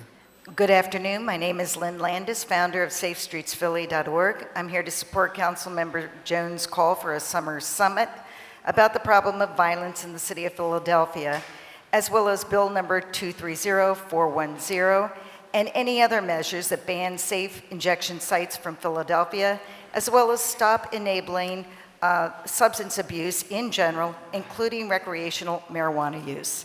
Increasingly, we have people coming into our neighborhoods smoking marijuana, which makes us involuntary inhalers of a psychoactive drug. Smoking pot is not the harmless activity many people believe it to be, and I strongly recommend Alex Berenson's book, Tell Your Children, for an in-depth look at the history and harm of marijuana use. We should also be looking at what other toxins are in our environment that may be contributing to mental illness and criminal behavior. These toxins are in our air, water, soil, consumer products and medicines, including wireless technology and LED lights. We are all living in a toxic cocktail, but young children are particularly susceptible. That said, City Council should send a loud and clear message that its laws will be enforced by the police and the district attorney, and if not, City Council should take these government agencies to court to compel enforcement.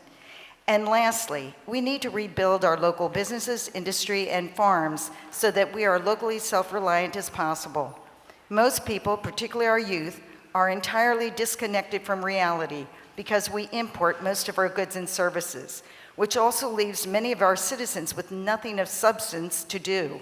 We must turn that around and take charge of our own destiny and well-being. Thank you. Thank you for your testimony. The next speaker is Jacqueline Wiggins. Thank you for your testimony. Commenting on 230532. It's good afternoon. Good City afternoon. Council and COBRA leadership, City of Philadelphia residents and families. My name is Jacqueline Wiggins. I'm a senior citizen resident and a member of NCOBRA.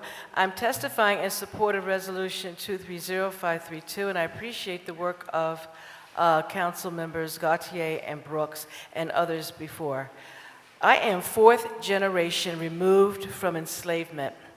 My great-grandfather, Papa Isaac Brown, was born in 1835 and was enslaved on the Moon Plantation in Newberry, South Carolina.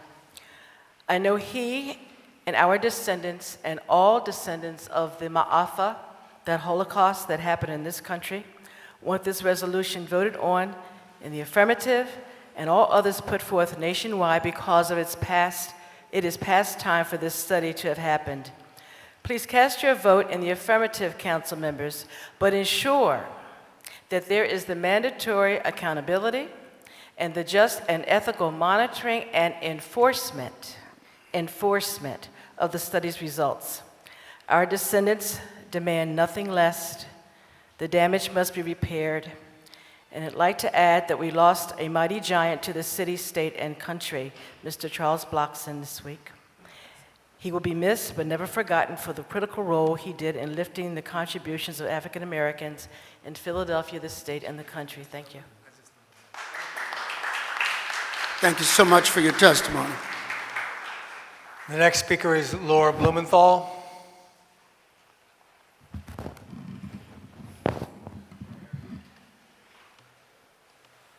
Thank you for your patience. Please state your name for the record and begin. Hi, my name is Laura Blumenthal. You are so loved. It's really intimidating to speak on you because you are the best writer I know. It is an extreme privilege to stand with and honor Abdul Ali Muhammad every single day. Right now, I want to speak about their friendship. They show up actively in friendship. They have expanded the definition of holding space and care for me. In every interaction, I have known them to radiate kindness, thoughtfulness, and sincerity. I am sure many of us here in the room have gotten a call from them checking up on us when we know that they've got a lot to handle and they don't need to be extending themselves anymore. They keep showing up for the survival of vulnerable populations and for the peace of those unalive. I have never known someone to respect human life the way that they do. Abdul Ali does the work that wouldn't need to be done if resources were distributed equitably and violent systems of oppression didn't exist. In the face of injustice, they refuse to be quiet or still. They change hearts, systems, and illuminate pathways forward. It is an honor to see you, all parts of you, the shiny and the rough, whatever you're willing to share.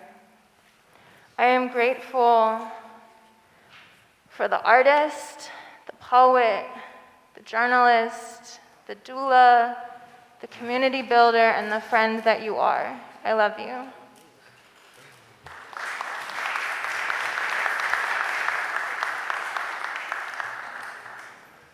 The next speaker is Charlene Griffith Oro.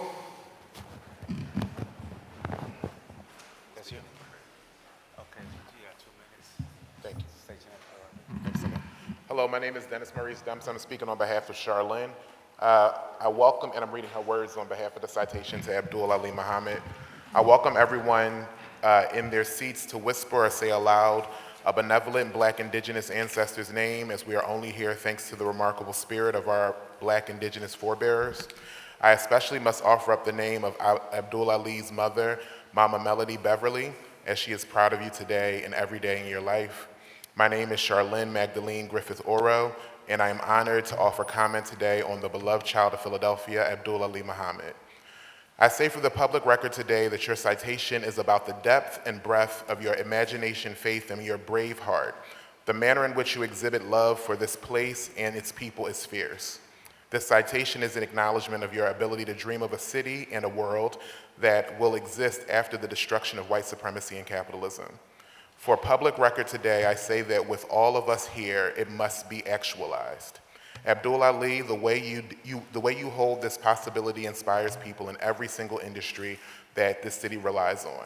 Your ideas and the language that you shape are present in the stories, programs, and work of local journalists, politicians, and educators and activists.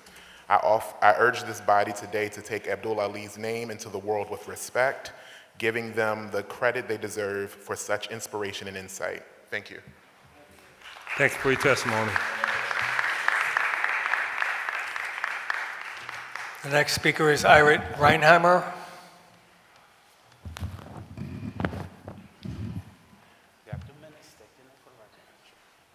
Good morning. Good morning. My name is Antoine Miller. I'm reading a statement from Irit, who had to step out in support of Abdul Ali. I've known Abdul Ali for many years now. We first met around 2015 or 16 when we worked together as board members of Mariposa Food Co-op, and we've built a friendship since then. Abdul Ali has always deeply committed to their communities. They have worked from within organizations and outside of them, always inviting us to do better and to build toward justice and to repair the harm that's been caused. They ask us to care for one another. Abdul Ali has done this through their journalism, creative writing, organizing, art, protests, acts of solidarity, advocacy, and friendship. They use all the tools they have access to, knowing that there are different tools necessary for different jobs. This ability to do this, all with love, is their gift to all of us. I'm so glad we have the opportunity today to honor their work, their care, their voice, and their love for their communities through this resolution. Thank you. Thank you. Thanks for your testimony. The next speaker is Jake Nussbaum. Hold on, Jake. You have 2 minutes to take your name for the record.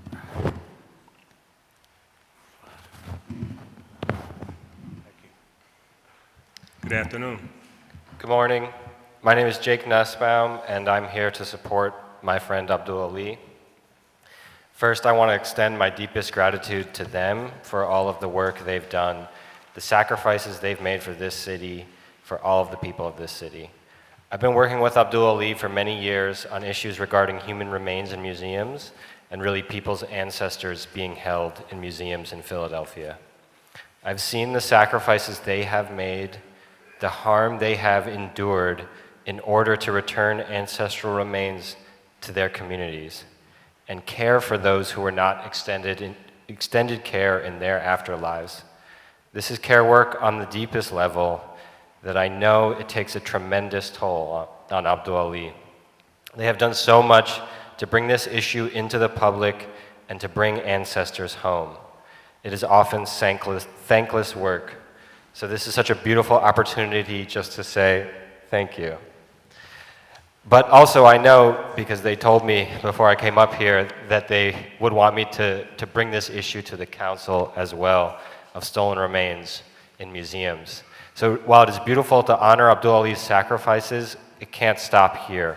The museums of Philadelphia are filled with the remains of Black, Indigenous, people of color, poor people, disabled people who were desecrated in death and robbed from their resting places. I call on the council to prioritize this issue and to protect those folks like Abdul Ali who put themselves in harm's way to bring this issue to the light and to bring these ancestors home.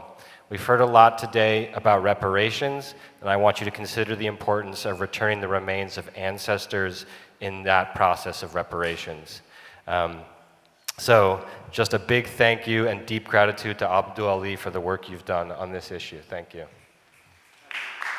Thank you for your testimony. The next speaker is Tanya Sears.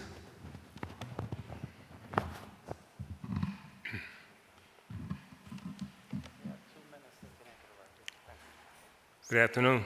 Good afternoon. My name is Tanya Sears. I am the cousin of Abdul Ali, and I just want to say that I love you. I need to say this publicly. I appreciate you for sacrificing yourself for those who cannot speak for themselves, for those who do not know how to speak out for themselves, to have change. And your mother is so proud of you, and all our family members that have gone on are proud of you, and those that are here now are so proud of you, and we support you in everything that you do. And I'm Lyra Montero, and I have a few words to say as well.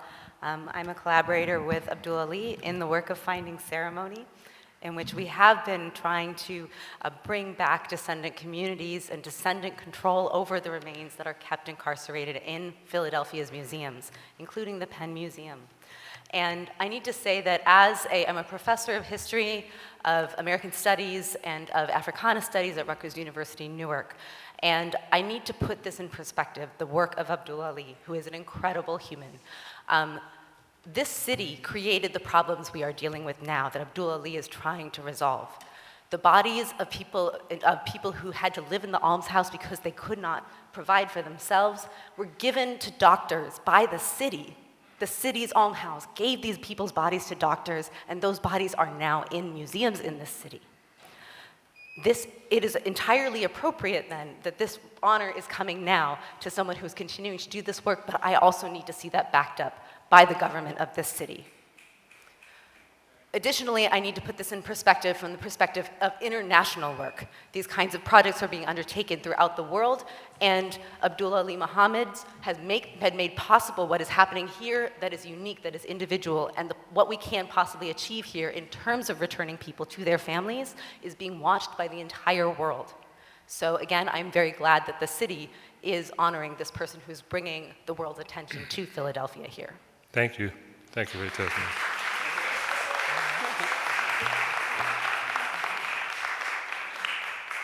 The next speaker is David Robinson.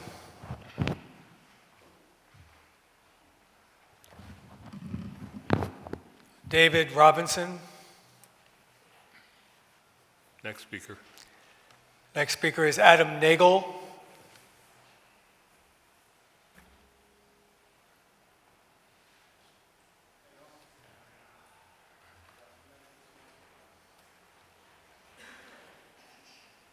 Good afternoon. Good afternoon, Council President, members of Council. My name is Adam Nagel. I serve as Director of Government Affairs for Penn Future, a statewide environmental advocacy nonprofit. I'm here today to give remarks in support of Resolution Number 230514. This resolution reflects the pressing need for relief sought by so many Philadelphians who are struggling to make ends meet in the face of rising utility costs. As the resolution makes clear, residents are facing higher costs for water, electricity, and heating and cooling, and also urges the responsible utilities to chart a new, sustainable course of action to reduce costs. Over the past year, Penn Future has aggressively advocated for the Water Department and the Kenney administration to pursue a new path that does not rely solely on ratepayers to fund the department's operations. We oppose the department's proposed rate increase and called for the city to invest available federal funds to support capital improvements and retrieve and relieve some of the need to finance these projects through debt service. But we also understand that the department is facing increasing costs on its own. In a hearing before the Committee on Transportation and Public Utilities, Commissioner Heyman stated that the cost of electricity and gas is projected to increase for the department by 11% and 19% respectively. This brings us to the larger question facing Philadelphia and every municipality across the country as we grapple with the combined impact of rising utility costs and the growing threat of climate change. How will we power our buildings? City Council has asserted its role in this critical conversation through legislation related to improving efficiency performance standards and supporting initiatives like the Philadelphia Energy Authority's Built to Last program. Efforts like these will continue to improve energy efficiency and promote sustainability in Philadelphia's built environment. However, there is much more work to be done. Rising energy costs confirm that fossil fuels are increasingly expensive. We also know that from our experience during Winter Storm Elliott that they are increasingly unreliable sources of energy when we need them the most. As temperatures dropped, forced outages increased exponentially, leaving many to wonder whether they would have electricity and heat at a critical time.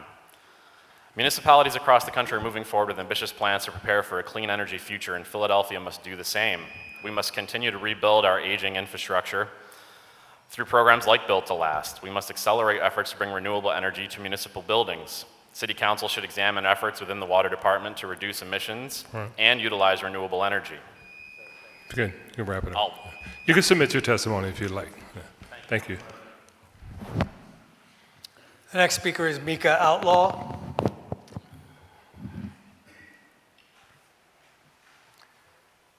Commenting on 230408. Good afternoon. Good afternoon. My name is Mika Outlaw. Good afternoon, Councilman Johnson and City Council members. I'm here in support of Bill 230408. I come before you not as the president of Road or as a city-accepted RCO head. I come to you as a resident of Grace Ferry who has lived in this area for 44 years. That's all of my life.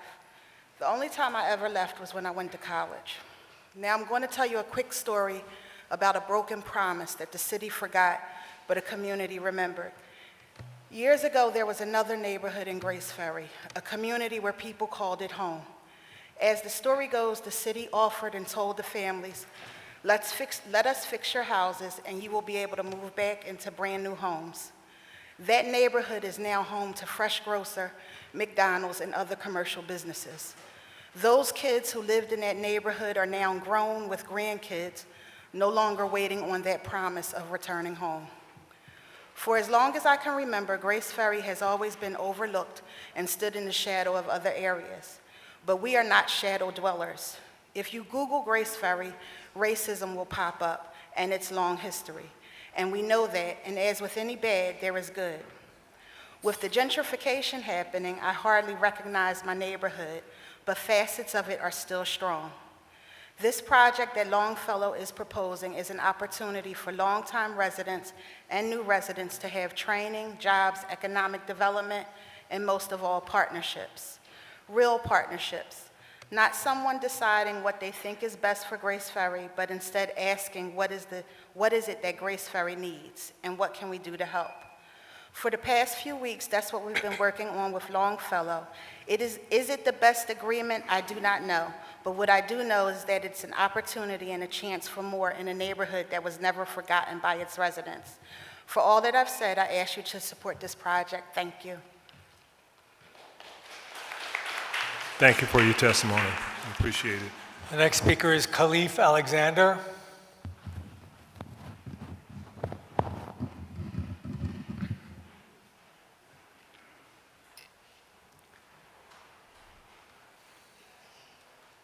Commenting on 230411. Good afternoon. Good afternoon. I am going to testify on 230532 instead. So first things first, my name is Khalif Alexander. I go by Khalif the Reparationist. I want to thank this body for introducing the reparations bill and also for doing something for Black Americans. We've been reaching out to people for about 3 years now to try to get people involved in the reparations movement, whether it be organizations, politicians, different things of that nature. And I'm just happy that we're seeing something, finally happen. Back in 2020, the mayors organized for reparations and equity forum. They were created by Eric Garcetti, the former mayor of LA. Over 50 mayors nationwide, they signed on to this, including our own Mayor Jim Kinney. Yet we haven't heard or seen anything about this. However, I want people today to get familiar with the term lineage-based reparations. Now, what is that? That is a term that was coined by the likes of Dr. Claude Anderson. Dr. Claude Anderson, for many of those who don't know, he served on President Jimmy Carter's cabinet back in the 1970s. Now, I'm saying this because Dr. Claude Anderson testified at Congress over 20 years ago stating that if Black Americans don't get reparations, we're going to go down. Look what we're seeing in Black America today. In fact, look what we're seeing in Black Philadelphia today. We're seeing genocide, homicide, and all types of craziness at the highest levels that many people have seen. So I say this to everyone listening today. We must make sure that this reparations bill passed, but we have to make sure that reparations is lineage-based and it focuses on the specifics. Because when we deal with groups of people in politics, we make sure that we get it right. When we're focusing on Black Americans, we have to make sure that we get it right. And we have to focus on the lineage qualifications. Race-based policies are deemed as unconstitutional, which we know. So I leave off with this. If you support reparations, just say on 3 with me. 1, 2, 3. Reparations now. 1, 2, 3. Reparations now. Reparations now. Thank you. Thank you for your testimony. We appreciate it. The next speaker is Brenda Moore, commenting on 230411.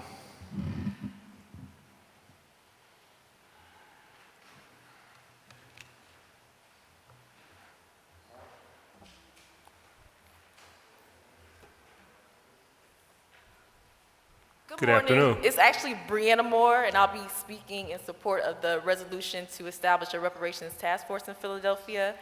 I want to express appreciation to Councilmember Jamie Gaultier and Brooks for introducing this resolution.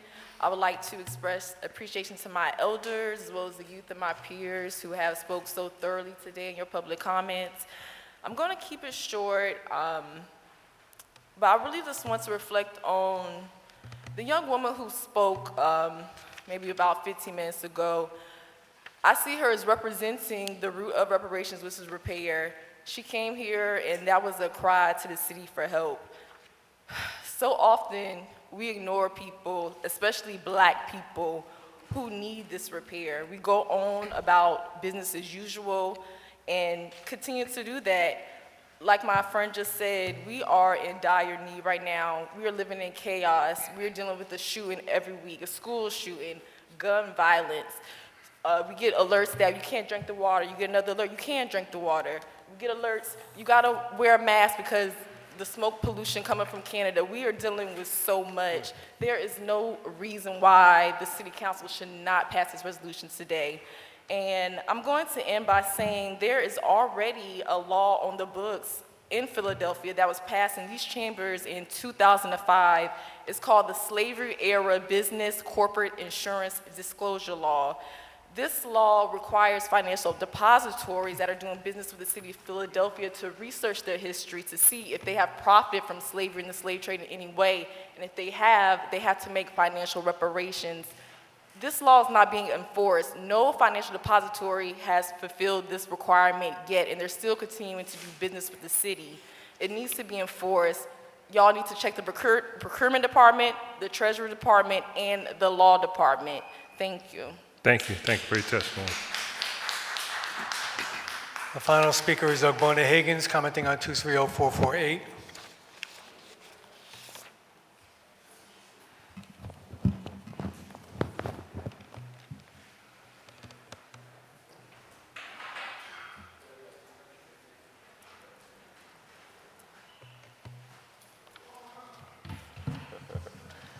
Good morning, everyone. Good afternoon. My name is Ogbonna Higgins. In reality, the impact of this bill could be felt statewide when adult use cannabis is legal. As many of you know, I have spoken in regards to reparations for the past year. In Evanston, Illinois, revenues from legal cannabis actually benefited American freedmen, AKA Afro-Americans, towards their home values and renovations of homes. As you may know too, I was the only reparations candidate running for city council, and I am extremely happy that one of my main platform planks to form a reparations task force will actually come into fruition. I am actually obviously in favor of this task force, but the language has to be amended to reflect who are actually entitled to reparations.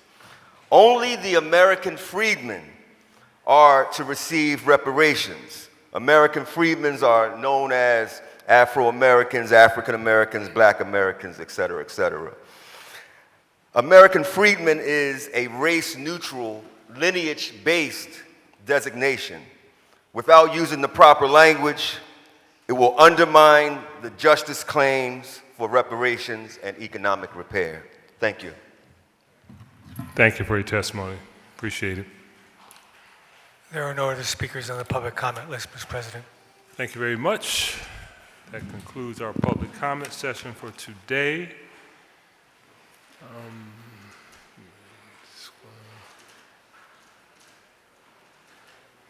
Thank you. We will now consider today's resolution consent agenda. I would ask Mr. Decker to please read the titles of all the resolutions on the consent agenda.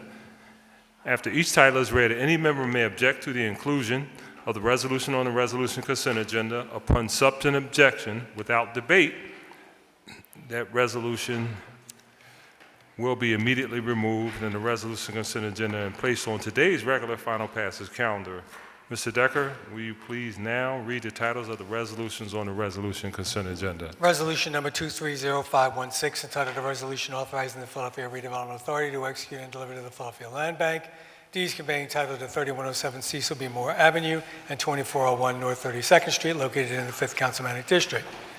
And resolution number 230517, entitled a resolution authorizing the Commissioner of Public Property to execute and deliver to the Philadelphia Redevelopment Authority deeds conveying fee simple title to 2903 Cecil B. Moore Avenue, 2907 Cecil B. Moore Avenue, 2925 Cecil B. Moore Avenue, and 1631 North Bailey Street in the 5th Councilmanic District. And resolution number 230518, entitled a resolution approving the lease amendment, assignment, and assumption agreement of the Philadelphia Redevelopment Authority for the redevelopment and urban renewal of a portion of the Center City redevelopment area identified as a portion of 2025 through 29 Chestnut Street, including floors 4 through 7 and a portion of the first floor. And resolution number 230519, entitled a resolution authorizing the Philadelphia Land Bank to dispose of 1217 Pennock Street, located in the 5th Councilmanic District. And resolution number 230520, entitled a resolution authorizing the Philadelphia Land Bank to dispose of 815 West Firth Street, located in the 5th Councilmanic District. And resolution number 230521, entitled a resolution authorizing the Philadelphia Land Bank to dispose of 1625 through 41 North 10th Street, located in the 5th District.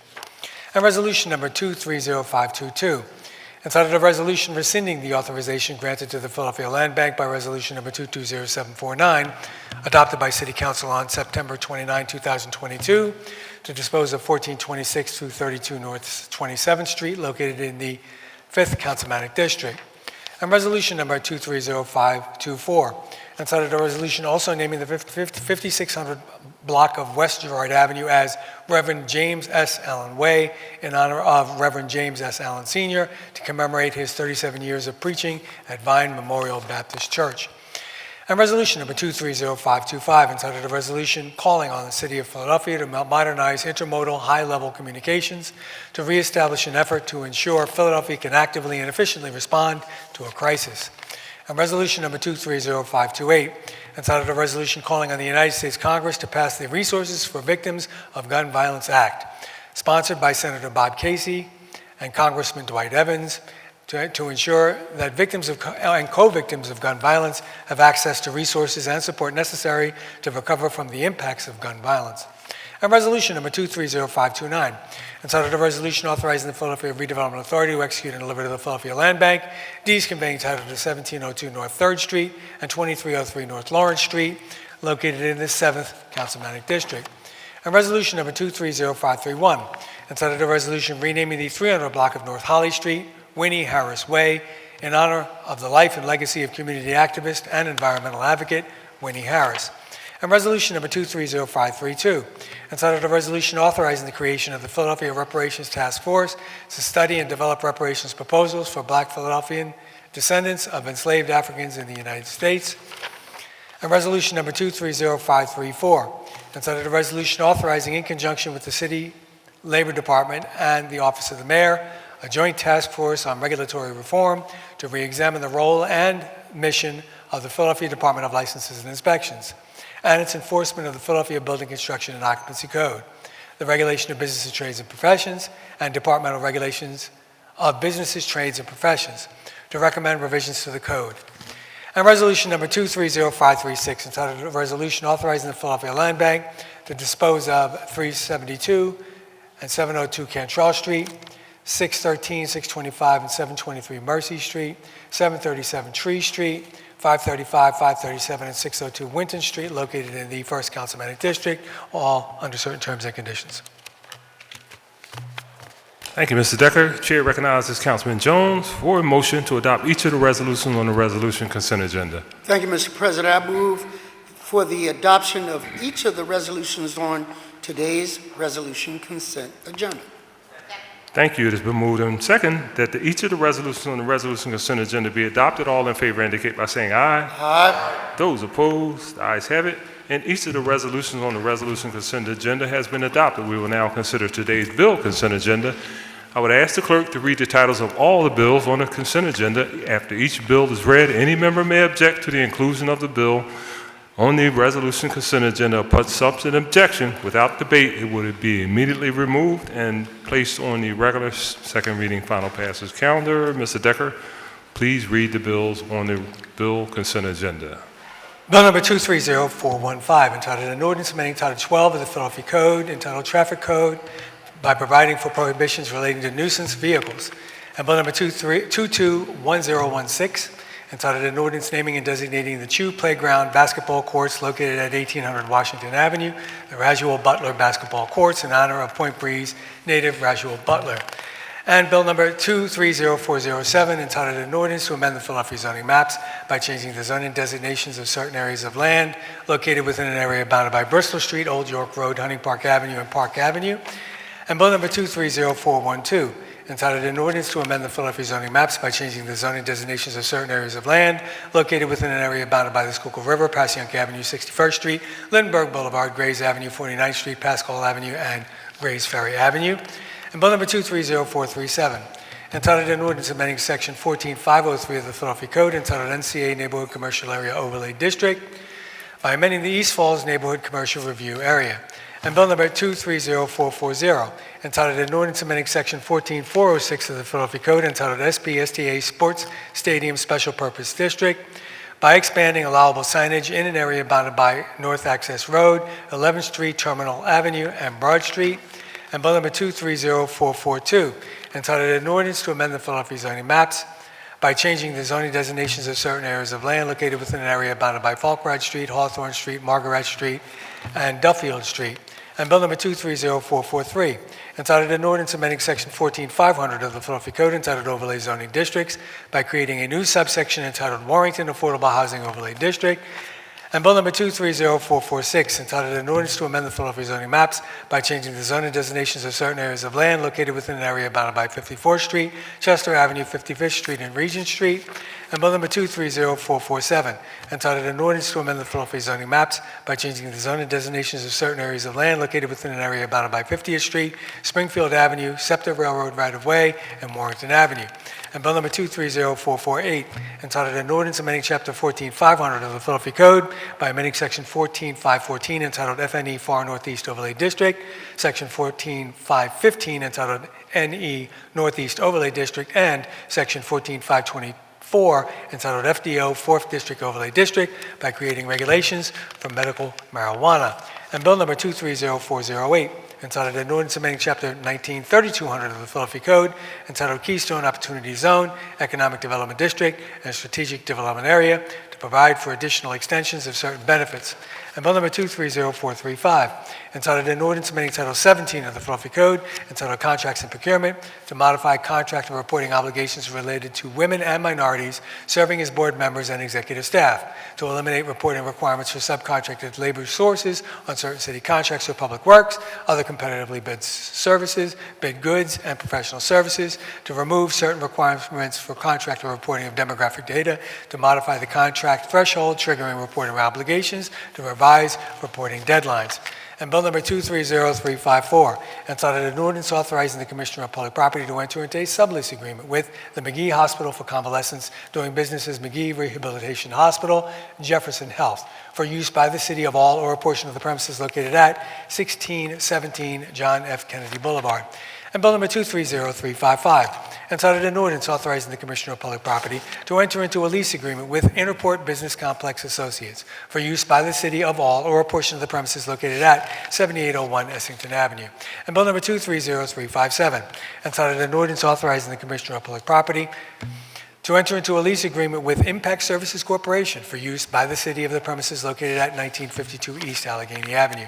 And bill number 230360, entitled an ordinance authorizing the Commissioner of Public Property to acquire fee simple title or a lesser real estate interest to all or a portion of a parcel of land located in and about the area bounded by Castor Avenue, Richmond Street, Lewis Street, and North Delaware Avenue. And bill number 230361, entitled an ordinance authorizing the Commissioner of Public Property to enter into a sublease agreement with the Philadelphia Municipal Authority for use by the city of the premises located at 8716 through 20 Frankfurt Avenue. And bill number 230362, entitled an ordinance authorizing the Commissioner of Public Property to enter into a lease agreement with BAM RBC 1 for use by the city of all or a portion of the premises located at 2807 through 2817 South Hampton Road. And Bill number 230413, entitled an ordinance authorizing the Commissioner of Public Property to acquire fee simple title or a lesser real estate interest in all or a portion of a parcel or parcels of land containing approximately 23,595 square feet located in and about the area bounded by Market Street, 39th Street, Ludlow Street, and 40th Street. And Bill number 230414, entitled an ordinance authorizing the Commissioner of Public Property to convey to the Commonwealth of Pennsylvania all or a portion of a parcel or parcels of land in and about the area bounded by Belmont Avenue, Manto Avenue, 42nd Street, and West Girard Avenue. And Bill number 230277, entitled an ordinance establishing parking restrictions for certain commercial vehicles in the vicinity of Erdrich Street, from Princeton Avenue to Tyson Avenue. And Bill number 230307, entitled an ordinance amending section 9208 of the Philadelphia Code entitled Sidewalk Cafes by permitting sidewalk cafes to be maintained on Frankfurt Avenue both sides from Farverson Avenue to Sheffield Avenue, Cotman Avenue both sides from Erdrich Street to Leon Street, Ryan Avenue both sides from Frankfurt Avenue to Leon Street, Robbins Avenue both sides from Frankfurt Avenue to Mulberry Street, Sackett Avenue both sides from Frankfurt Avenue to Levick Street, and the area bounded by Frankfurt Avenue, Levick Street, Hawthorne Street, and Hellerman Street. And Bill number 230441, entitled an ordinance establishing parking regulations on certain streets in the area bounded by South 63rd Street, Passyunk Avenue, Essington Avenue, South 70th Street, and Lindbergh Boulevard. And Bill number 220491, entitled an ordinance authorizing the Chief Executive Officer of Philadelphia International Airport to enter into use and lease agreements between the city and each of the airlines servicing Philadelphia International Airport, all under certain terms and conditions. Thank you, Mr. Decker. These bills have been read on 2 different days. The question for each of bill: now, shall the bill pass finally? Mr. Decker shall call the roll, and upon being called, each council member shall vote aye on each of the bills, nay on each of the bills, or indicate those bills for which the member is voting aye and those bills for which the member is voting nay. Mr. Decker, please call the roll. Councilwoman Bass. Councilwoman Brooks. Councilman Driscoll. Councilwoman Gardier. Councilwoman Gilmore Richardson. Councilman Harity. Councilman Johnson. Councilman Jones. Councilwoman Lozada. Councilman O'Neill. Councilman Phillips. Councilman Squilla. Councilman Thomas. Councilwoman Vaughn. Council President Clark. Aye on all bills. The majority of all members having voted in the affirmative for each of the bills on the consent agenda are passed. We will now consider the bills and resolutions on the regular and second reading final passes calendar. Mr. Decker, please read the title of Resolution Number 230461. A resolution approving the rebuild project statement for fiscal year 2024 pursuant to Bill Number 170206. Chair recognizes Councilwoman Bass for a motion on the resolution. Thank you, Mr. President. On your behalf, I move for the adoption of the resolution. It's been moved and properly second. All in favor indicate by saying aye. Aye. Those opposed? Motion carries. The resolution is adopted. Mr. Decker, resolution number 230513. A resolution calling on PECO, Philadelphia Gas Works, PGW, and the Philadelphia Water Department, PWD, to make information about residential use and energy costs easily accessible for property owners in the city of Philadelphia. Thank you. The chair recognizes Councilwoman Gilmore Richardson for a motion on the resolution. Yes. Thank you, Mr. President. On your behalf, I move the adoption of the resolution. Thank you. It's been moved and properly second that the resolution be adopted. All in favor indicate by saying aye. Aye. Those opposed? The ayes have it, and that resolution is adopted. Mr. Decker, read the title of resolution number 230514. A resolution calling on PECO, Philadelphia Gas Works, and the Philadelphia Water Department to develop comprehensive plans to reduce energy costs to consumers and to improve energy efficiency. Chair again recognizes Councilwoman Gilmore Richardson for a motion. Thank you, Mr. President. On your behalf, I move the adoption of the resolution. It's been moved and properly second. All in favor indicate by saying aye. Aye. Those opposed? The ayes have it, and motion carries, and that resolution is adopted. Mr. Decker, Please read the title, Resolution Number 230-526. A resolution approving the reappointment of Sonny Poposky to the Philadelphia Water, Sewer, and Stormwater Rate Board. Chair recognizes Councilman Johnson for a motion. Thank you, Council President. I move for the adoption of the resolution. It's been moved and properly second. All in favor indicate by saying aye. Aye. Those opposed, ayes have it. Resolution is adopted. Mr. Decker, 230-430. A resolution proposing an amendment to the Philadelphia Home Rule Charter to provide for the creation of an office for people with disabilities, to provide for the powers and duties of such office, to eliminate a duplicative office, and to otherwise provide for incorporation of the office into the city government. Chair recognizes Councilwoman Brooks for a motion. President, I have a few words. As many as you know, my career before City Council was devoted to providing services and programming for people with disabilities. This work helped me to recognize that many obstacles that make life more difficult for our loved ones and neighbors with disability, and it instilled in me the deep commitment of making this city more accessible to everyone. The Americans with Disabilities Act became law in 1990, and despite its promises, we still have a lot of work to do to ensure that people with disabilities have the same rights, opportunities, and access as everyone else. This is especially true in Philadelphia, which has been the highest proportion of residents with disability of any big city in the country. Making sure that every Philadelphian can participate in community, in culture, and in the life of our city is not just a moral obligation, but a legal obligation. And we still have a long way to go to fulfill the promise of ADA, and that's why I'm proud to sponsor this charter change to make the Office of People with Disability a permanent part of city government. By submitting this charter change to voters, we acknowledge the work that still needs to be done, and we affirm our commitment to making Philadelphia accessible for everyone. Thank you, Council President, and I move for the adoption of this resolution. It's been moved and properly second. All in favor indicate by, been moved and second that the resolution be adopted because resolution number 230-430 is an amendment to the Home Rule Charter. It requires 2/3 vote. Therefore, the question is, shall the resolution be adopted? Mr. Decker, please call the roll. Councilwoman Bass. Councilwoman Brooks. Councilman Driscoll. Councilwoman Gautier. Councilwoman Gilmore Richardson. Councilman Harity. Councilman Johnson. Councilman Jones. Councilwoman Lozada. Councilman O'Neill. Councilman Phillips. Councilman Squilla. Councilman Thomas. Councilwoman Vaughn. Council President Clark. Aye, the ayes are 15 and nays are 0. 2/3 of all members of council have voted in the affirmative. Resolution number 230-430 has been adopted. Mr. Decker, 230-144.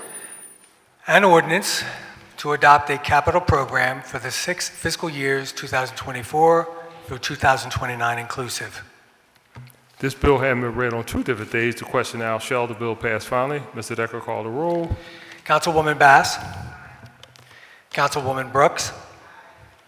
Councilman Driscoll. Councilwoman Gautier. Councilwoman Gilmore Richardson. Councilman Harity. Councilman Johnson. Councilman Jones. Councilwoman Lozada. Councilman O'Neill. Councilman Phillips. Councilman Squilla. Councilman Thomas. Councilwoman Vaughn. Council President Clark. Aye. As of 14 and nays are 1. Majority of all members having voted in the affirmative, the bill passes. Mr. Decker, 230-145. An ordinance to adopt the fiscal 2024 capital budget. This bill having been read on 2 different days, the question now, shall the bill pass finally? Mr. Decker, call the roll. Councilwoman Bass. Councilwoman Brooks. Councilman Driscoll. Councilwoman Gautier. Councilwoman Gilmore Richardson. Councilman Harity. Councilman Johnson. Councilman Jones. Councilwoman Lozada. Councilman O'Neill. Councilman Phillips. Councilman Squilla. Councilman Thomas.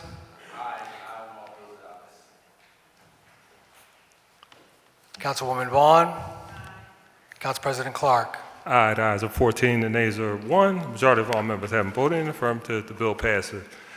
Mr. Decker, read the title of Bill Number 230146. An ordinance adopting the operating budget for fiscal year 2024. This bill having been read on 2 different days, the question now, shall the bill pass finally? Mr. Decker, call the roll. Councilwoman Bass. Councilwoman Brooks. Councilman Driscoll. Councilwoman Gautier. Councilwoman Gilmore Richardson. Councilman Harity. Councilman Johnson. Councilman Jones. Councilwoman Lozada. Councilman O'Neill. Councilman Phillips. Councilman Squilla. Councilman Thomas. Councilwoman Vaughn. Council President Clark. Aye, the ayes are 14, the nays are 1. Majority of all members having voted in the affirmative, the bill passes. Mr. Decker, 230147. An ordinance amending Chapter 19-1500 of the Philadelphia Code entitled Wage and Net Profits Tax by revising certain tax rates. This bill having been read on 2 different days, the question now, shall the bill pass finally? Mr. Decker, call the roll. Councilwoman Bass. Councilwoman Brooks. Councilman Driscoll. Councilwoman Gautier. Councilwoman Gilmore Richardson. Councilman Harity. Councilman Johnson. Councilman Jones. Councilwoman Lozada. Councilman O'Neill. Councilman Phillips. Councilman Squilla. Councilman Thomas. Councilwoman Vaughn. Council President Clark. Aye, the ayes are 13, the nays are 2. Majority of all members present and voting in the affirmative, the bill passes. Mr. Decker, 230148. An ordinance amending Chapter 19-2800 of the Philadelphia Code entitled Pennsylvania Intergovernmental Cooperation Authority Tax on Wage and Net Profits Tax to provide for the continuation of the tax. This bill having been read on 2 different days, the question now, shall the bill pass finally? Mr. Decker, call the roll. Councilwoman Bass. Councilwoman Brooks. Councilman Driscoll. Councilwoman Gautier. Councilwoman Gilmore Richardson. Councilman Harity. Councilman Johnson. Councilman Jones. Councilwoman Lozada. Councilman O'Neill. Councilman Phillips. Councilman Squilla. Councilman Thomas. Councilwoman Vaughn. Council President Clark. Aye, the ayes are 15, the nays are 0. Majority of all members voting in the affirmative, the bill passes. Mr. Decker, 230149. An ordinance amending Chapter 19-2600 of the Philadelphia Code entitled Business Income and Receipts Taxes by revising certain tax rates. This bill having been read on 2 different days, the question now, shall the bill pass finally? Mr. Decker, call the roll. Councilwoman Bass. Councilwoman Brooks. Councilman Driscoll. Councilwoman Gautier. Councilwoman Gilmore Richardson. Councilman Harity. Councilman Johnson. Councilman Jones. Councilwoman Lozada. Councilman O'Neill. Councilman Phillips. Councilman Squilla. Councilman Thomas. Councilwoman Vaughn.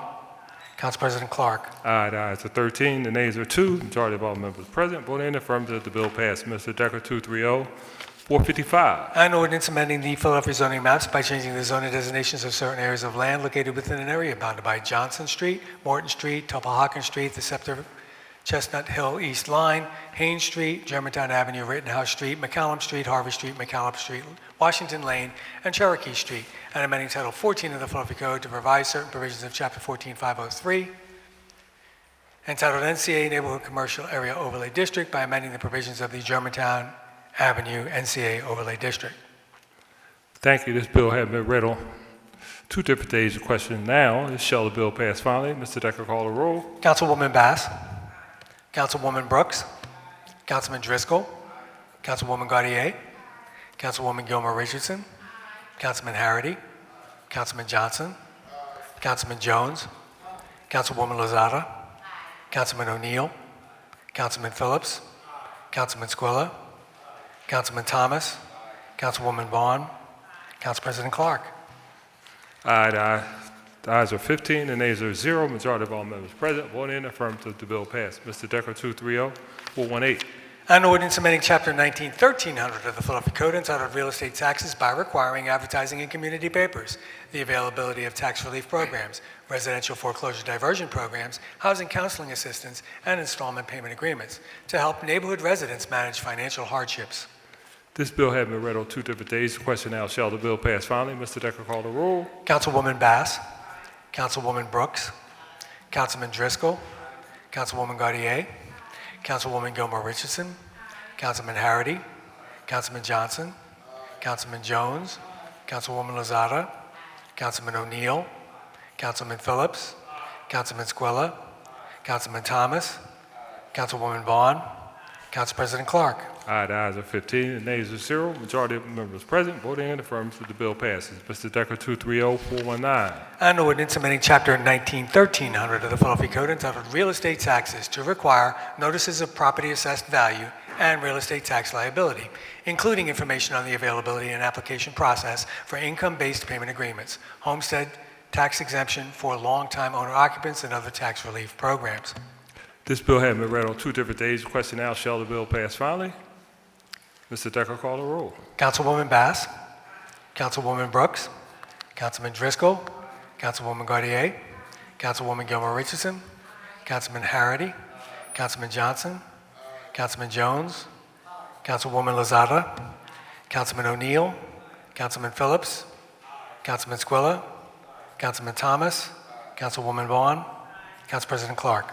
Aye, the ayes are 15, the nays are 0. Majority of members present voting in affirmative, the bill passes. Mr. Decker, 230449. An ordinance authorizing the Director of Planning and Development on behalf of the city to file applications with the United States Department of Housing and Urban Development for a community development block grant, to file applications to participate in the Home Investment Partnership Program and the Emergency Solutions Grant Program, and to apply for a Housing Opportunities for Persons with AIDS grant. This bill having been read on 2 different days, the question now, shall the bill pass finally? Mr. Decker, call the roll. Councilwoman Bass, Councilwoman Brooks, Councilman Driscoll, Councilwoman Gaudier, Councilwoman Gilmore Richardson, Councilman Harity, Councilman Johnson, Councilman Jones, Councilwoman Lozada, Councilman O'Neill, Councilman Phillips, Councilman Squilla, Councilman Thomas, Councilwoman Vaughn, Council President Clark. Aye, the ayes are 15, the nays are 0. Majority members present voting in affirmative, the bill passes. Mr. Decker, 230450. An ordinance authorizing the city treasurer to enter into an amendment agreement with Citizens Bank National Association for provision of payroll banking services to the city. This bill having been read on 2 different days, the question now, shall the bill pass finally? Mr. Decker, call the roll. Councilwoman Bass, Councilwoman Brooks, Councilman Driscoll, Councilwoman Gaudier, Councilwoman Gilmore Richardson, Councilman Harity, Councilman Johnson, Councilman Jones, Councilwoman Lozada, Councilman O'Neill, Councilman Phillips, Councilman Squilla, Councilman Thomas, Councilwoman Vaughn, Council President Clark. Aye, the ayes are 15, the nays are 0. Majority of members present voting in affirmative, the bill passes. Mr. Decker, 230451. An ordinance approving the fiscal year 2024 capital budget providing for expenditures for the capital purposes of the Philadelphia Gas Works, including the supplying of funds in connection therewith.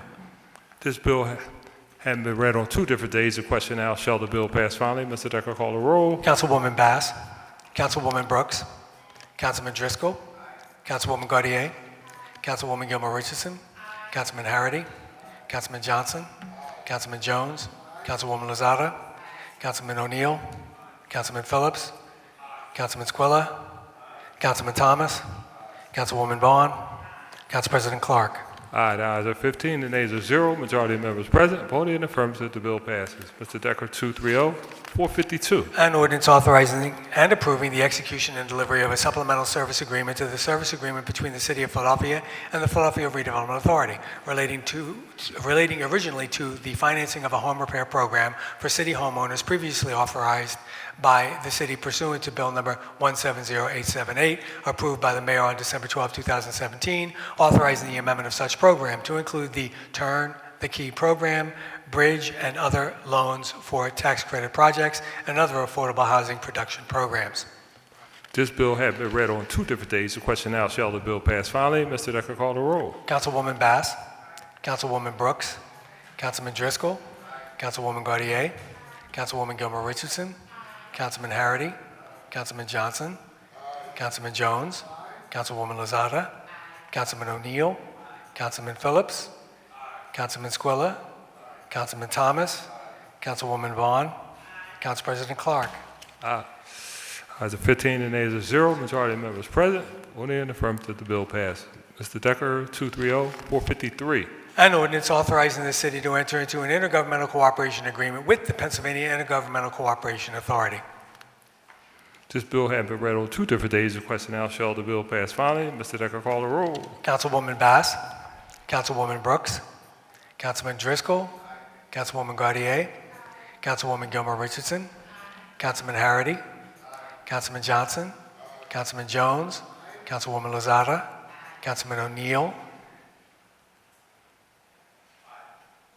Councilman Phillips, Councilman Squilla, Councilman Thomas, Councilwoman Vaughn, Council President Clark.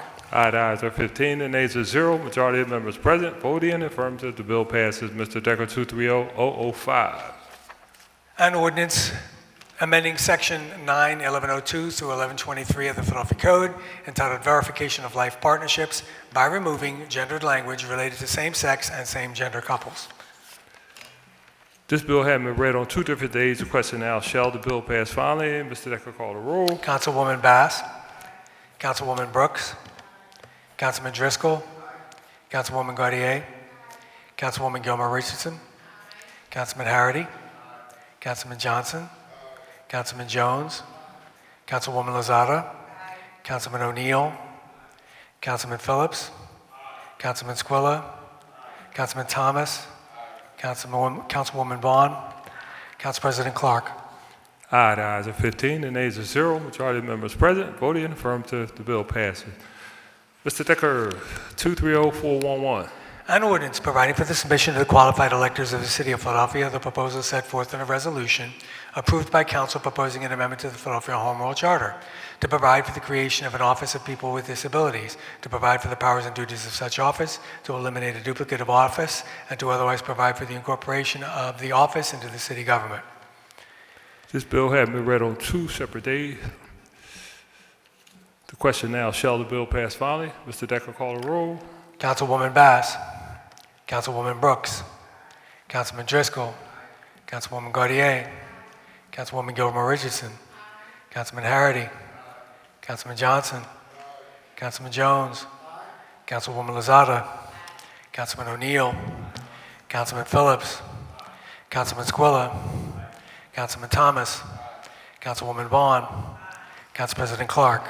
Aye, the ayes are 15 and nays are 0. Majority of members present, voting in the affirmative, the bill passes. Mr. Decker, 230-363.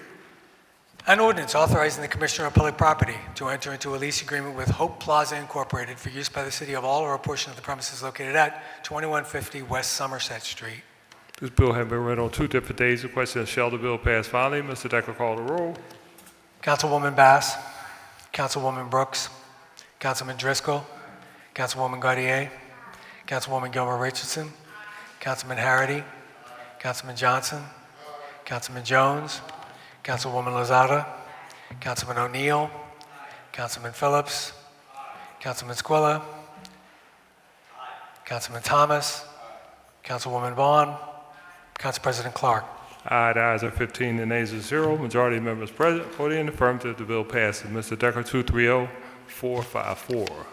An ordinance amending Chapter 11700 of the Philadelphia Code entitled Right-of-Way Management by revising requirements for obtaining access to and permits for construction in the underground portion of the right-of-way and making technical changes, and amending Chapter 9300 entitled Communication by deleting provisions relating to poles and overhead wires. This bill has been read on 2 different days. The question now, shall the bill pass finally? Mr. Decker, call the roll. Councilwoman Bass, Councilwoman Brooks, Councilman Driscoll, Councilwoman Gaudier, Councilwoman Gilmore Richardson, Councilman Harity, Councilman Johnson, Councilman Jones, Councilwoman Lozada, Councilman O'Neill, Councilman Phillips, Councilman Squilla, Councilman Thomas, Councilwoman Vaughn, Council President Clark. Aye. The ayes are 15 and nays are 0. Majority of members present, voting in the affirmative, the bill passes. Mr. Decker, you have any additional resolutions?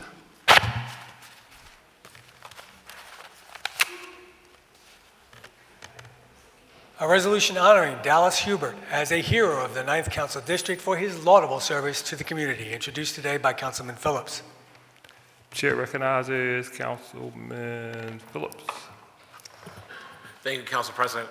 I motion to move the resolution. Adopt the resolution, excuse me.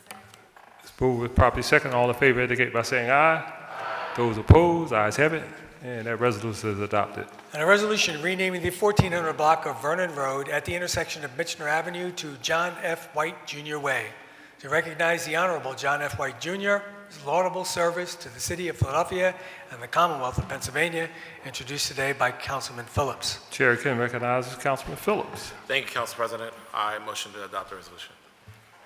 It's been moved and probably second. All in favor indicate by saying aye. Those opposed, ayes have it, and that resolution is adopted.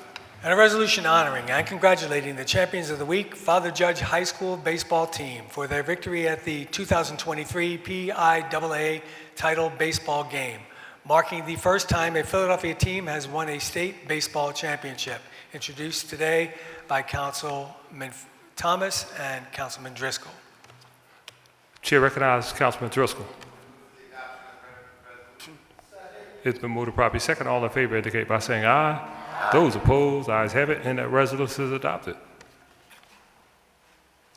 And a resolution welcoming Narendra Modi, the Prime Minister of the Republic of India, on the occasion of his historic official state visit to the United States, introduced today by Councilman Jones. Chair recognizes Councilman Jones. Thank you, Mr. President. I move for the adoption. It's been moved to properly second. All in favor indicate by saying aye. Aye. Those opposed, ayes have it, and that resolution is adopted. And a resolution calling on the leadership of the City of Philadelphia, as well as state and federal partners, to develop anti-crime and anti-gun violence summit that will create a forward-focused, solution-oriented game plan for the 100th mayor's consideration, introduced today by Councilman Jones. Chair again recognizes Councilman Jones. Thank you, Mr. President. I move for the adoption. Been moved to properly second. All in favor indicate by saying aye.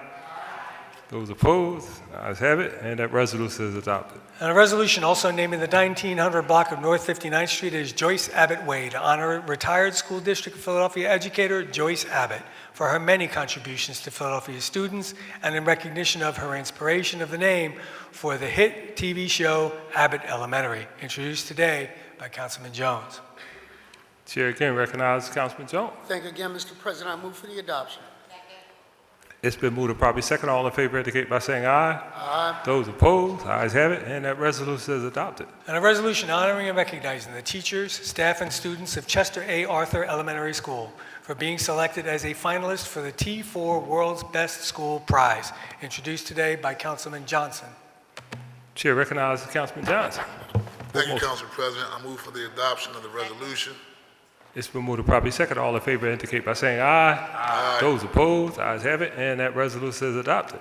And a resolution honoring and thanking Abdul Ali A. Muhammad on the occasion of Pride Month for their work organizing and supporting Black, queer, transgender, and HIV-positive Philadelphians, introduced today by Councilwoman Gautier. Chair recognizes Councilwoman Gautier. Thank you, Council President. I move for the adoption of the resolution. It's been moved to properly second. All in favor indicate by saying aye. Aye. Those opposed, ayes have it, and that resolution is adopted. And a resolution authorizing the Philadelphia Redevelopment Authority to execute and deliver to the Philadelphia Land Bank deeds conveying Title II, 783 through 785 Palace Street and 4742 through 4752 Upland Street, located in the 3rd Councilmanic District, introduced today by Councilwoman Gautier. Chair recognizes Councilwoman Gautier. Thank you, Council President. I move for the adoption of the resolution. It's been moved to properly second. All in favor indicate by saying aye. Aye. Those opposed, ayes have it, and that resolution is adopted. And a resolution renaming the 1400 block of South 51st Street Ida Wilson Way to honor Miss Ida Wilson for her decades of service to the West, Southwest Philadelphia community, introduced today by Councilwoman Gautier. Chair again recognizes Councilwoman Gautier. Thank you, Council President. I move for the adoption of the resolution. It's been moved to properly second. All in favor indicate by saying aye. Aye. Those opposed, ayes have it, and that resolution is adopted.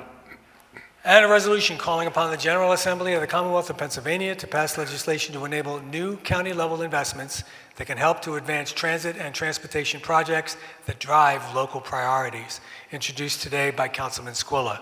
Chair recognizes Councilman Squilla. Thank you, Mr. President. I move for the adoption of the resolution. It's been moved and properly second. All in favor indicate by saying aye. Those opposed, ayes have it. Resolution is adopted. There are no other resolutions on the final passage calendar, Mr. President. Thank you very much. We will now proceed with consideration of Bill number 230-319, which was passed by the council at its June 8th, 2023 session, was returned, disapproved by the mayor, also known as Veto, at today's session of council. Mr. Decker, please read the title of Bill number 230-319. An ordinance amending Title 14 of the Philadelphia Code entitled Zoning and Planning, by revising Section 14524 entitled FDO 4th District Overlay District to extend the boundaries of certain areas. Chair recognizes Councilman Jones. Thank you, Mr. President and colleagues. As we consider the override of the veto to Bill number 230-319, I'd like you to consider that today it's Winfield. Tomorrow it'll be your districts, my at-large colleagues representing those districts. I want you to understand that when we did by right, what that actually meant in many cases is walk right by our office, walk right by the community groups, walk right by all of the stakeholders to do what they think they can get away with. This overlay deals with businesses that a lot of people, Commerce Department and others, do not consider nuisances. They may not be nuisances to you, but they're a pain in the ass to me. And we have to give the people the opportunity to weigh in on what they will find in their community. Way too often we've walked, Catherine Gilmore Richardson and I, and just felt incensed about things. I remember my colleague, Cindy Bass, when she pointed out years ago that some of these businesses are selling liquor by the drink. 7 a.m., they're lined up getting their prescribed alcoholic beverages. Kensington, beset with these types of businesses. And so if we cannot self-govern, if we cannot, in various districts around this city, begin to determine what is acceptable, then why are we here? So I'm asking my colleagues to consider the veto override. And remember, it's Winfield today, it's your district tomorrow. Thank you, Mr. President. Thank you, Councilman. This bill had been read on 2 different days, was duly approved by City Council on June 8, 2023, was returned to Council by the Mayor as disapproved at today's session of Council. The question is, shall Bill number 203-319 pass, notwithstanding the Mayor's disapproval? Please note, for the record, a vote of aye is a vote to override the Mayor's veto, and a vote of nay is a vote to sustain the Mayor's veto. Mr. Decker, please call the roll. Councilwoman Bass. Councilwoman Brooks. Councilman Driscoll. Councilwoman Gardier. Councilwoman Gilmore Richardson. Councilman Harity. Councilman Johnson. Councilman Jones. Councilwoman Lozada. Councilman O'Neill. Councilman Phillips. Councilman Squilla. Councilman Thomas. Councilwoman Vaughn. Council President Clark. Aye, the ayes are 15 and nays are 0. 2/3 of all members of council having voted in the affirmative, the mayor's veto is overridden. That completes our calendar for today. Are there any speeches on behalf of the minority? Chair recognizes Councilwoman Brooks. I've led the fight for historic additions to the city's budget, and I'm proud to be voting for them today. I'm proud to have successfully led the fight for $3 million in additional funding for mobile crisis response units. Over 200 Philadelphians each day seeking, 200 residents each day seeking mental health support, and this funding will help ensure trained mental health providers will be able to respond to every call. I'm proud to have successfully led a fight for $800,000 in additional funding for the Department of Labor. This funding will be used to hire more staff for the Office of Worker Protections. With the full staff, the Office of Worker Protections could help the city to keep the promises it made to working families when we passed the Wage Theft Ordinance, Fair Work Week, and the Domestic Workers Bill of Rights. I'm proud to have successfully led the fight for the funding of Pennsylvania Immigration Family Unity Project, which provides legal defense for family members is threatened for deportation, and for Sickle Cell Disease Foundation, which supports and cares for affected families and a great number of people who are Black. And I want to thank my colleagues who stood with me on that. But I could not in good conscience vote for the cuts to the BERT and the wage tax in this budget. These cuts are permanent and reoccurring and will lead to $107 million in lost revenue over the next 5 years alone. With no plan to replace that revenue by reinstating pilots or by the Philly wealth tax, these cuts will inevitably lead to service cuts. Maybe not immediately, but certainly down the line. I would much rather see the money invested in city service that helps small businesses and working families thrive. Services like street and streetlight repairs, trash collections, cleaning and greening of vacant lots. Tax cuts hamper our ability to provide services that are essential to families and businesses alike. And I want to thank you, Council President, and I want to thank my colleagues for supporting the additional revenue that I aim for. Thank you. Thank you, Councilwoman. Votes on behalf of the majority, speeches on behalf of the majority. Chair recognizes Councilwoman Gautier. President, I'm excited by many of the amendments this body made to the city's fiscal year 2024 budget. Thanks to your hard work and advocacy, we are making important strides on topics ranging from mobile crisis units, cleaning our commercial corridors, environmental justice, and same-day pay work for returning residents. I'm thankful for my colleagues' leadership and partnership. And yes, we are slightly improving the city's ability to combat quality of life issues.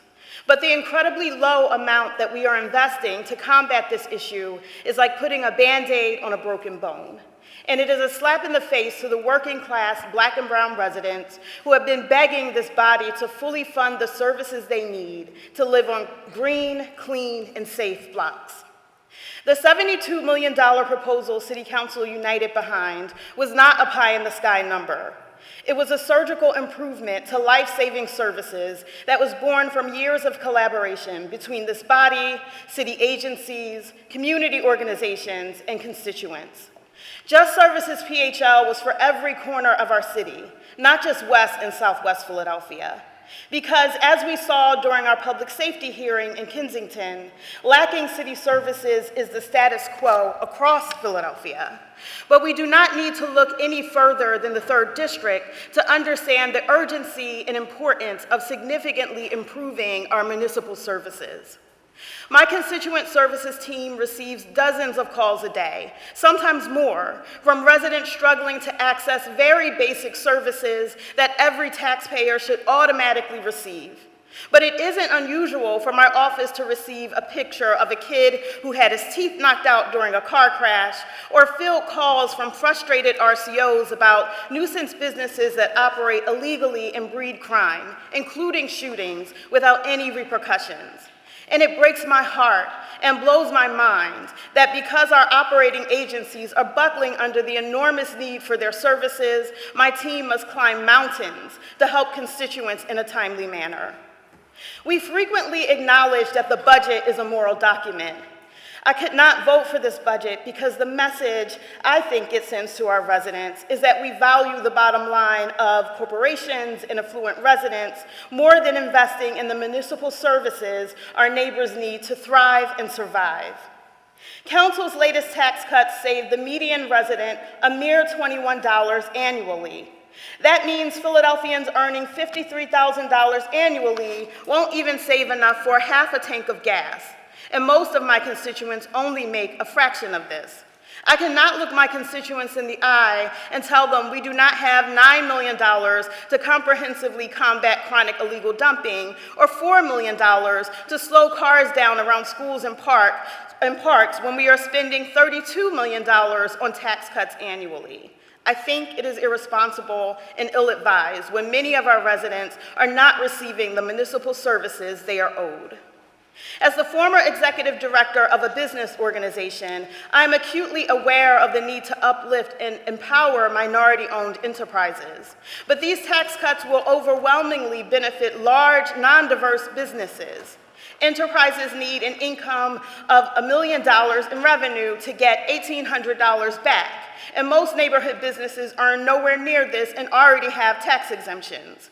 If we wanted to create a fund for Black and brown small businesses or raise the BERT exemption, I would be fully on board. But I'm not going to support a handout for affluent companies that have the means to pay taxes when we should be investing in the services our neighbors and neighborhood businesses tell us they need to thrive. I could not in good conscience vote to authorize a budget that decreases our revenue during a time where we should be spending money on vital services. And every time we get a call about illegal dumping or dangerous driving or blight, we'll be painfully reminded about the choice we made today to prioritize big business over community. To my colleagues, thank you for hearing me out and for your work on the budget. And to the residents, I promise to keep fighting for a budget that gives our neighborhoods the care and resources they deserve. Thank you. Thank you, Councilwoman. Chair recognizes Councilwoman Lozada. Thank you, Council President. First, let me begin by saying thank you to my colleagues. My first 7 months here, my first budget, I had many questions. I was often confused and frustrated and stressed out, but each and every one of you has always been supportive and has gotten me through some days when I was ready to scream and give up. And so I really appreciate all of you in allowing me to be me through this first 7 months of my time here. But Council President, I'd also like to make brief remarks regarding Bill number 230410, which was on our schedule and asked by the Planning Commission for a 45-day delay and a request for review.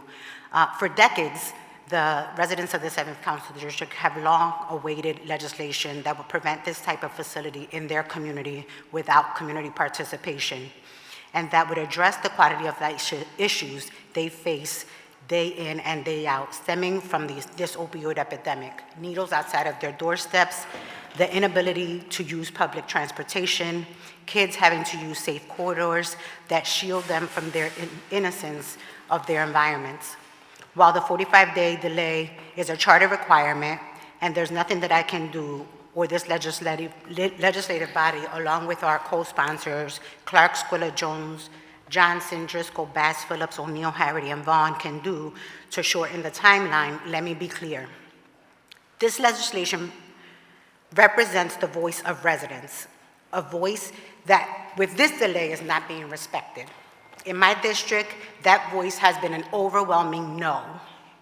However, this legislation, if the community so chooses, through a community process, would allow these consumption sites to exist within that district. Simply put, this legislation gives the community a voice. And we've heard today how important a voice is in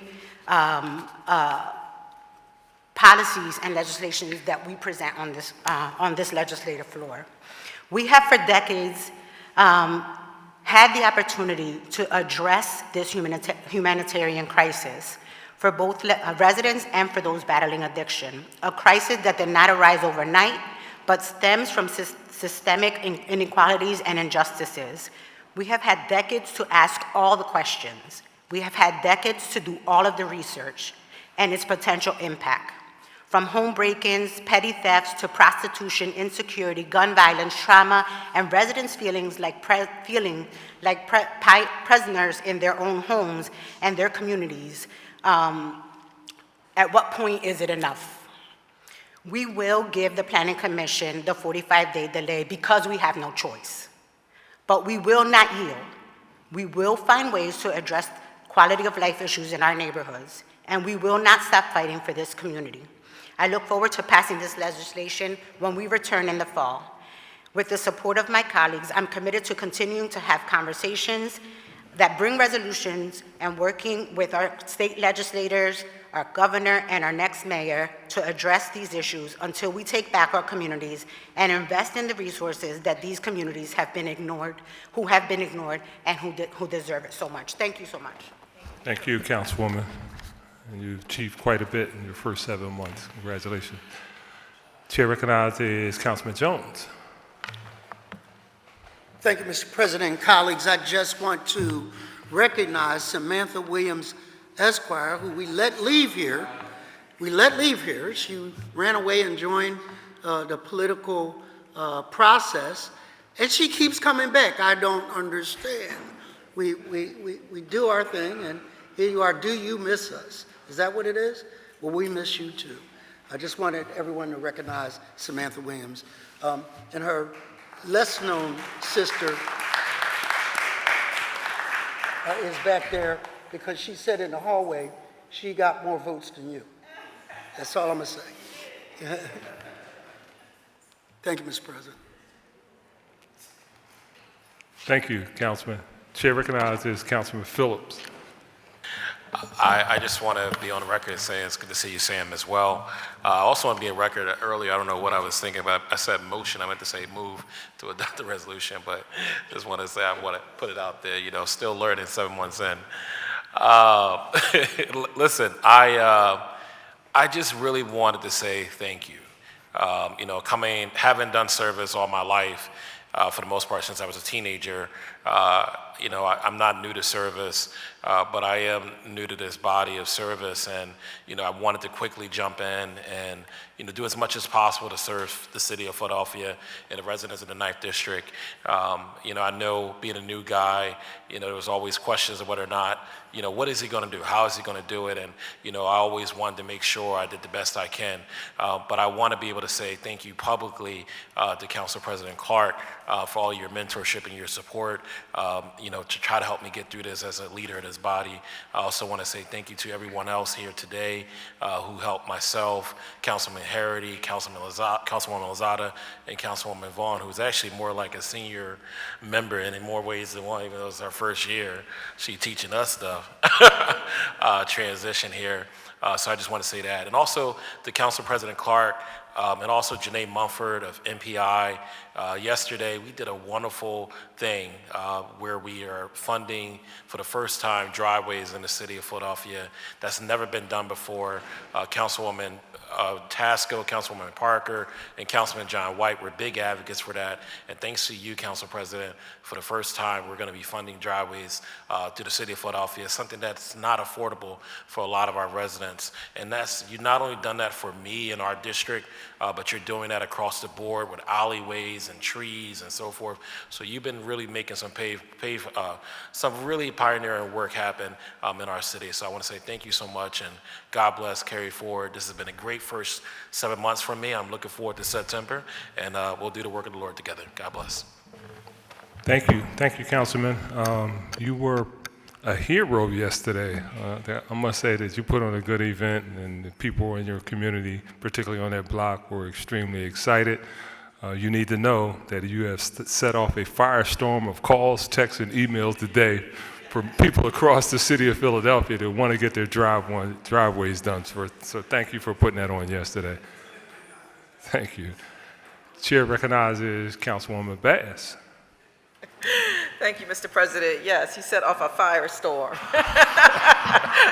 I have a list already.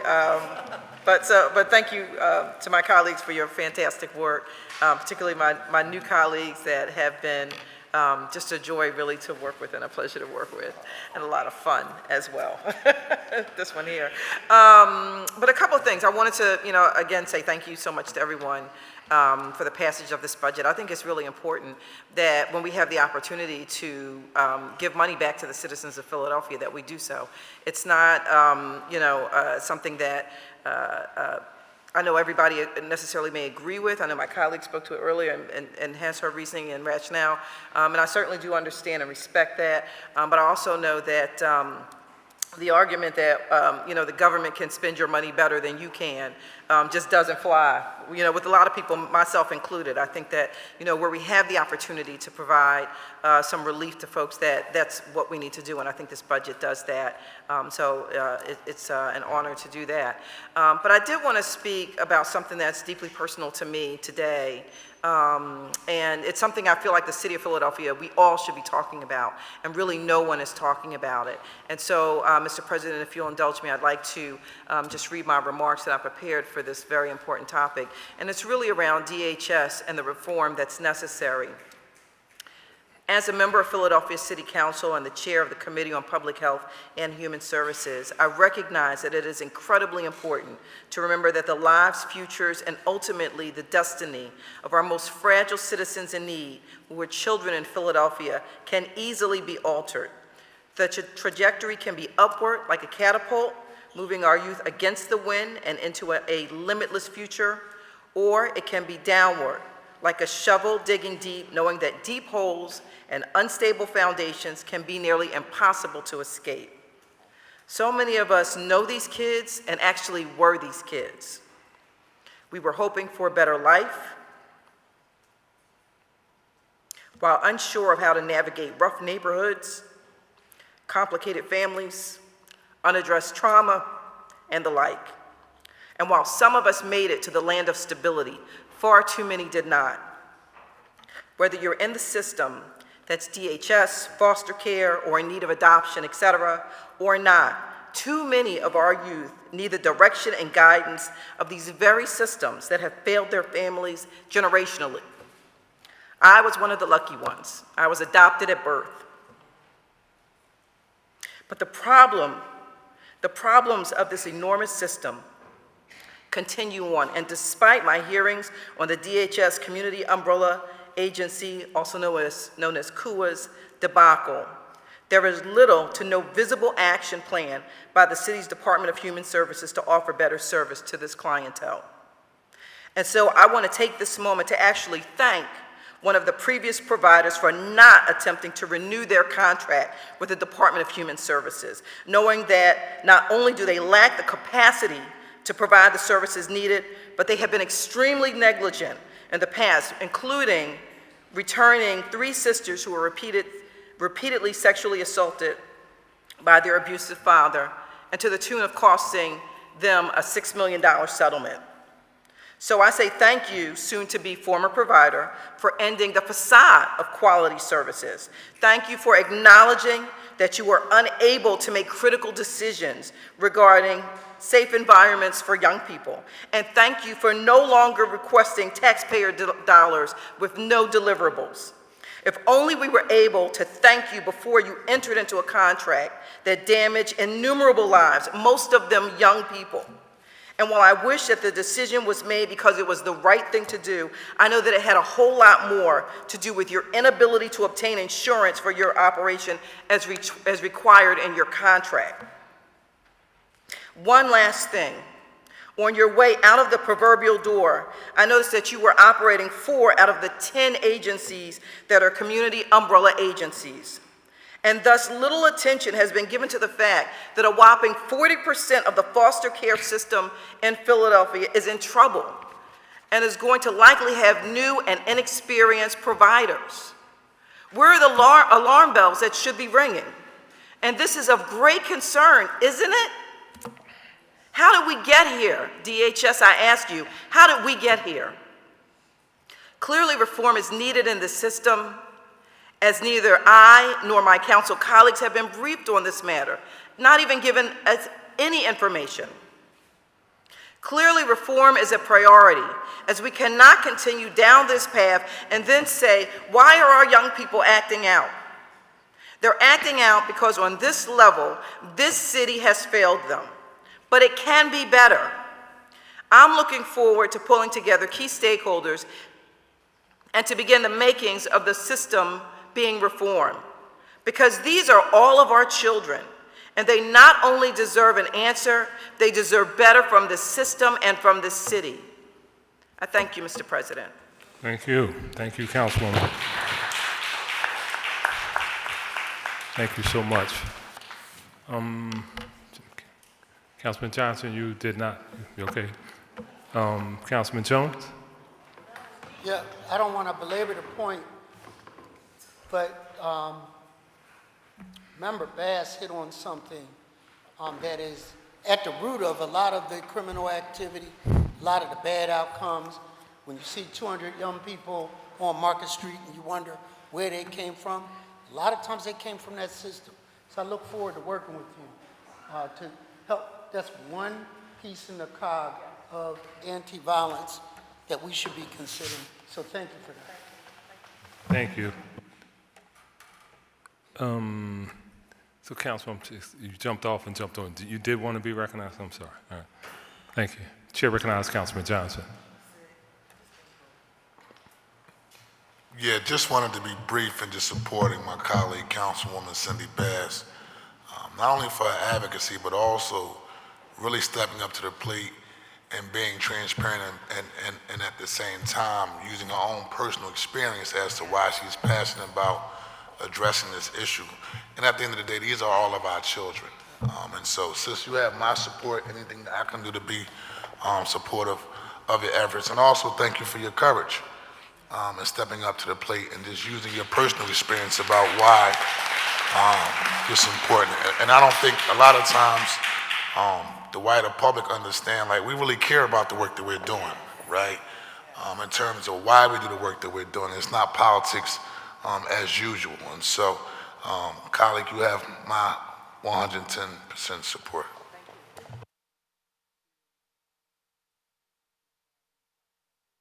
Thank you, Councilman. I see you now, Councilwoman. We save the best to last. Chair recognizes Councilwoman Vaughn. Thank you very much, Council President. I can't help but take this stuff personal. I start pushing my button, it never goes off.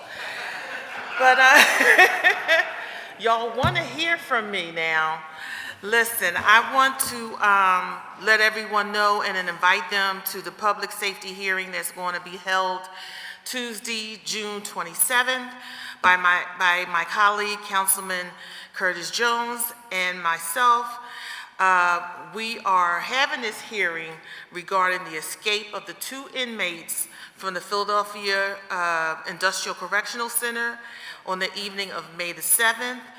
And I'm asking everyone to please try to attend and come on there with some serious questions that we need to ask these people about what happened and how this was able to occur. If you are interested, you can contact Dwayne Terry in my office at 215-686-3450 and or send him your testimony to dwayne.terry@phila.gov. I guess I'll have to start being nicer to Cindy now. No, but I want to wish all my colleagues a wonderful summer, and I also want to express my gratitude for all of your support and help this past couple months. I am truly grateful. Yes, I've been around for a long time and I know a lot of things, but this part of the job I did not know, and you all have made it painless. Thank you very much. Thank you, Councilwoman. Thank you so much. Your transition was quite smooth. All right. Chair recognizes Councilwoman Gilmore Richardson. Thank you, Council President. I too wanted to rise in support of Councilmember Cindy Bass for her call to action for the Department of Human Services, but I also wanted to commend her for sharing her story, which is truly our story, and know that I am in full support of the work that I know you will do ahead on this issue, because we must ensure that we are taking care of our young people and that we are the village for our young people. So thank you, Councilmember Bass. You have my full and unwavering support. Thank you. Thank you, CP. Thank you, Councilwoman. Chair recognizes Councilman Thomas. Good afternoon. Thank you, colleagues. First and foremost, of course, Councilmember Bass, I think you touched us all with your testimony and, more importantly, making yourself vulnerable. We definitely appreciate that. As it relates to today's budget, I just want to put a couple things on the record because I think it's really important. First and foremost, in my opinion, I think it's really disingenuous and not fair to the members of City Council to give the public the perception that we had to choose between tax cuts and other city services. That was not the case with this year's budget.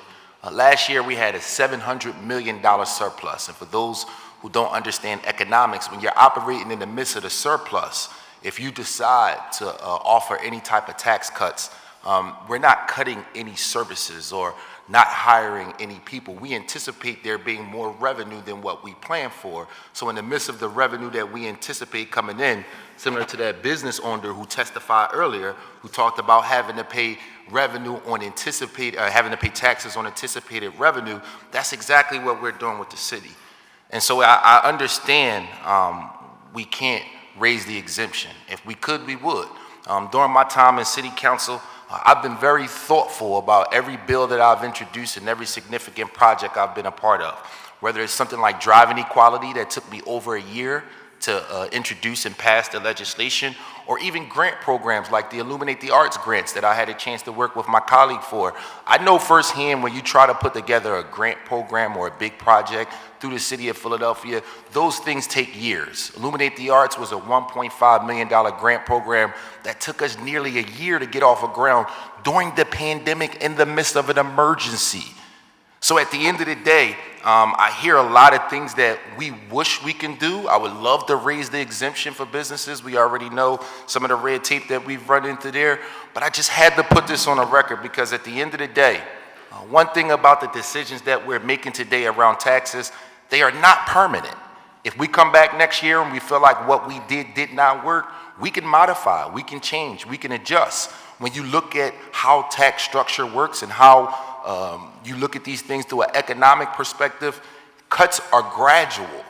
They're small. They're meant to be that way because when you're doing cuts, it's supposed to happen over a 5-year or sometimes even a 10-year timeline. That's why we have 5-year plans. So I want to thank my colleagues for standing strong as it relates to this year's budget, specifically the tax cuts. And I just want to let the public know that we did not have to choose between this and other constituent services. We did this because it was the right thing to do, and we know that there are other constituent needs and other issues that we have to fund to assure that we're giving Philadelphia the best product.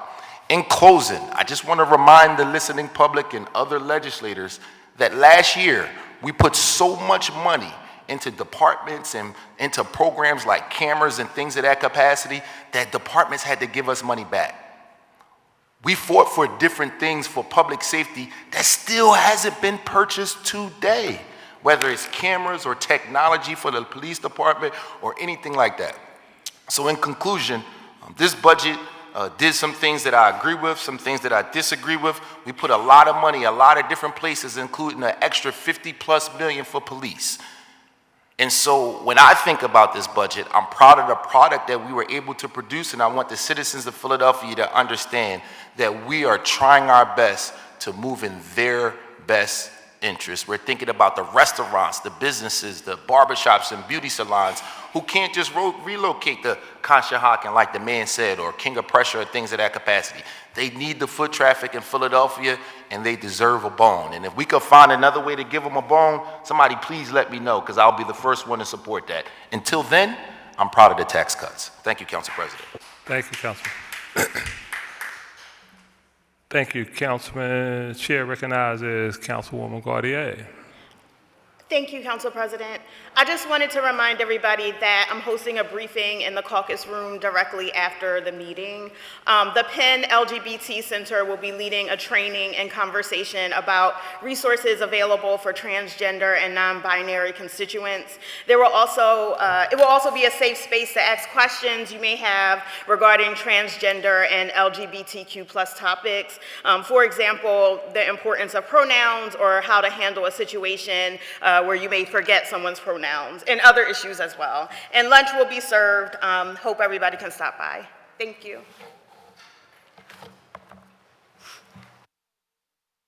Thank you, Councilwoman.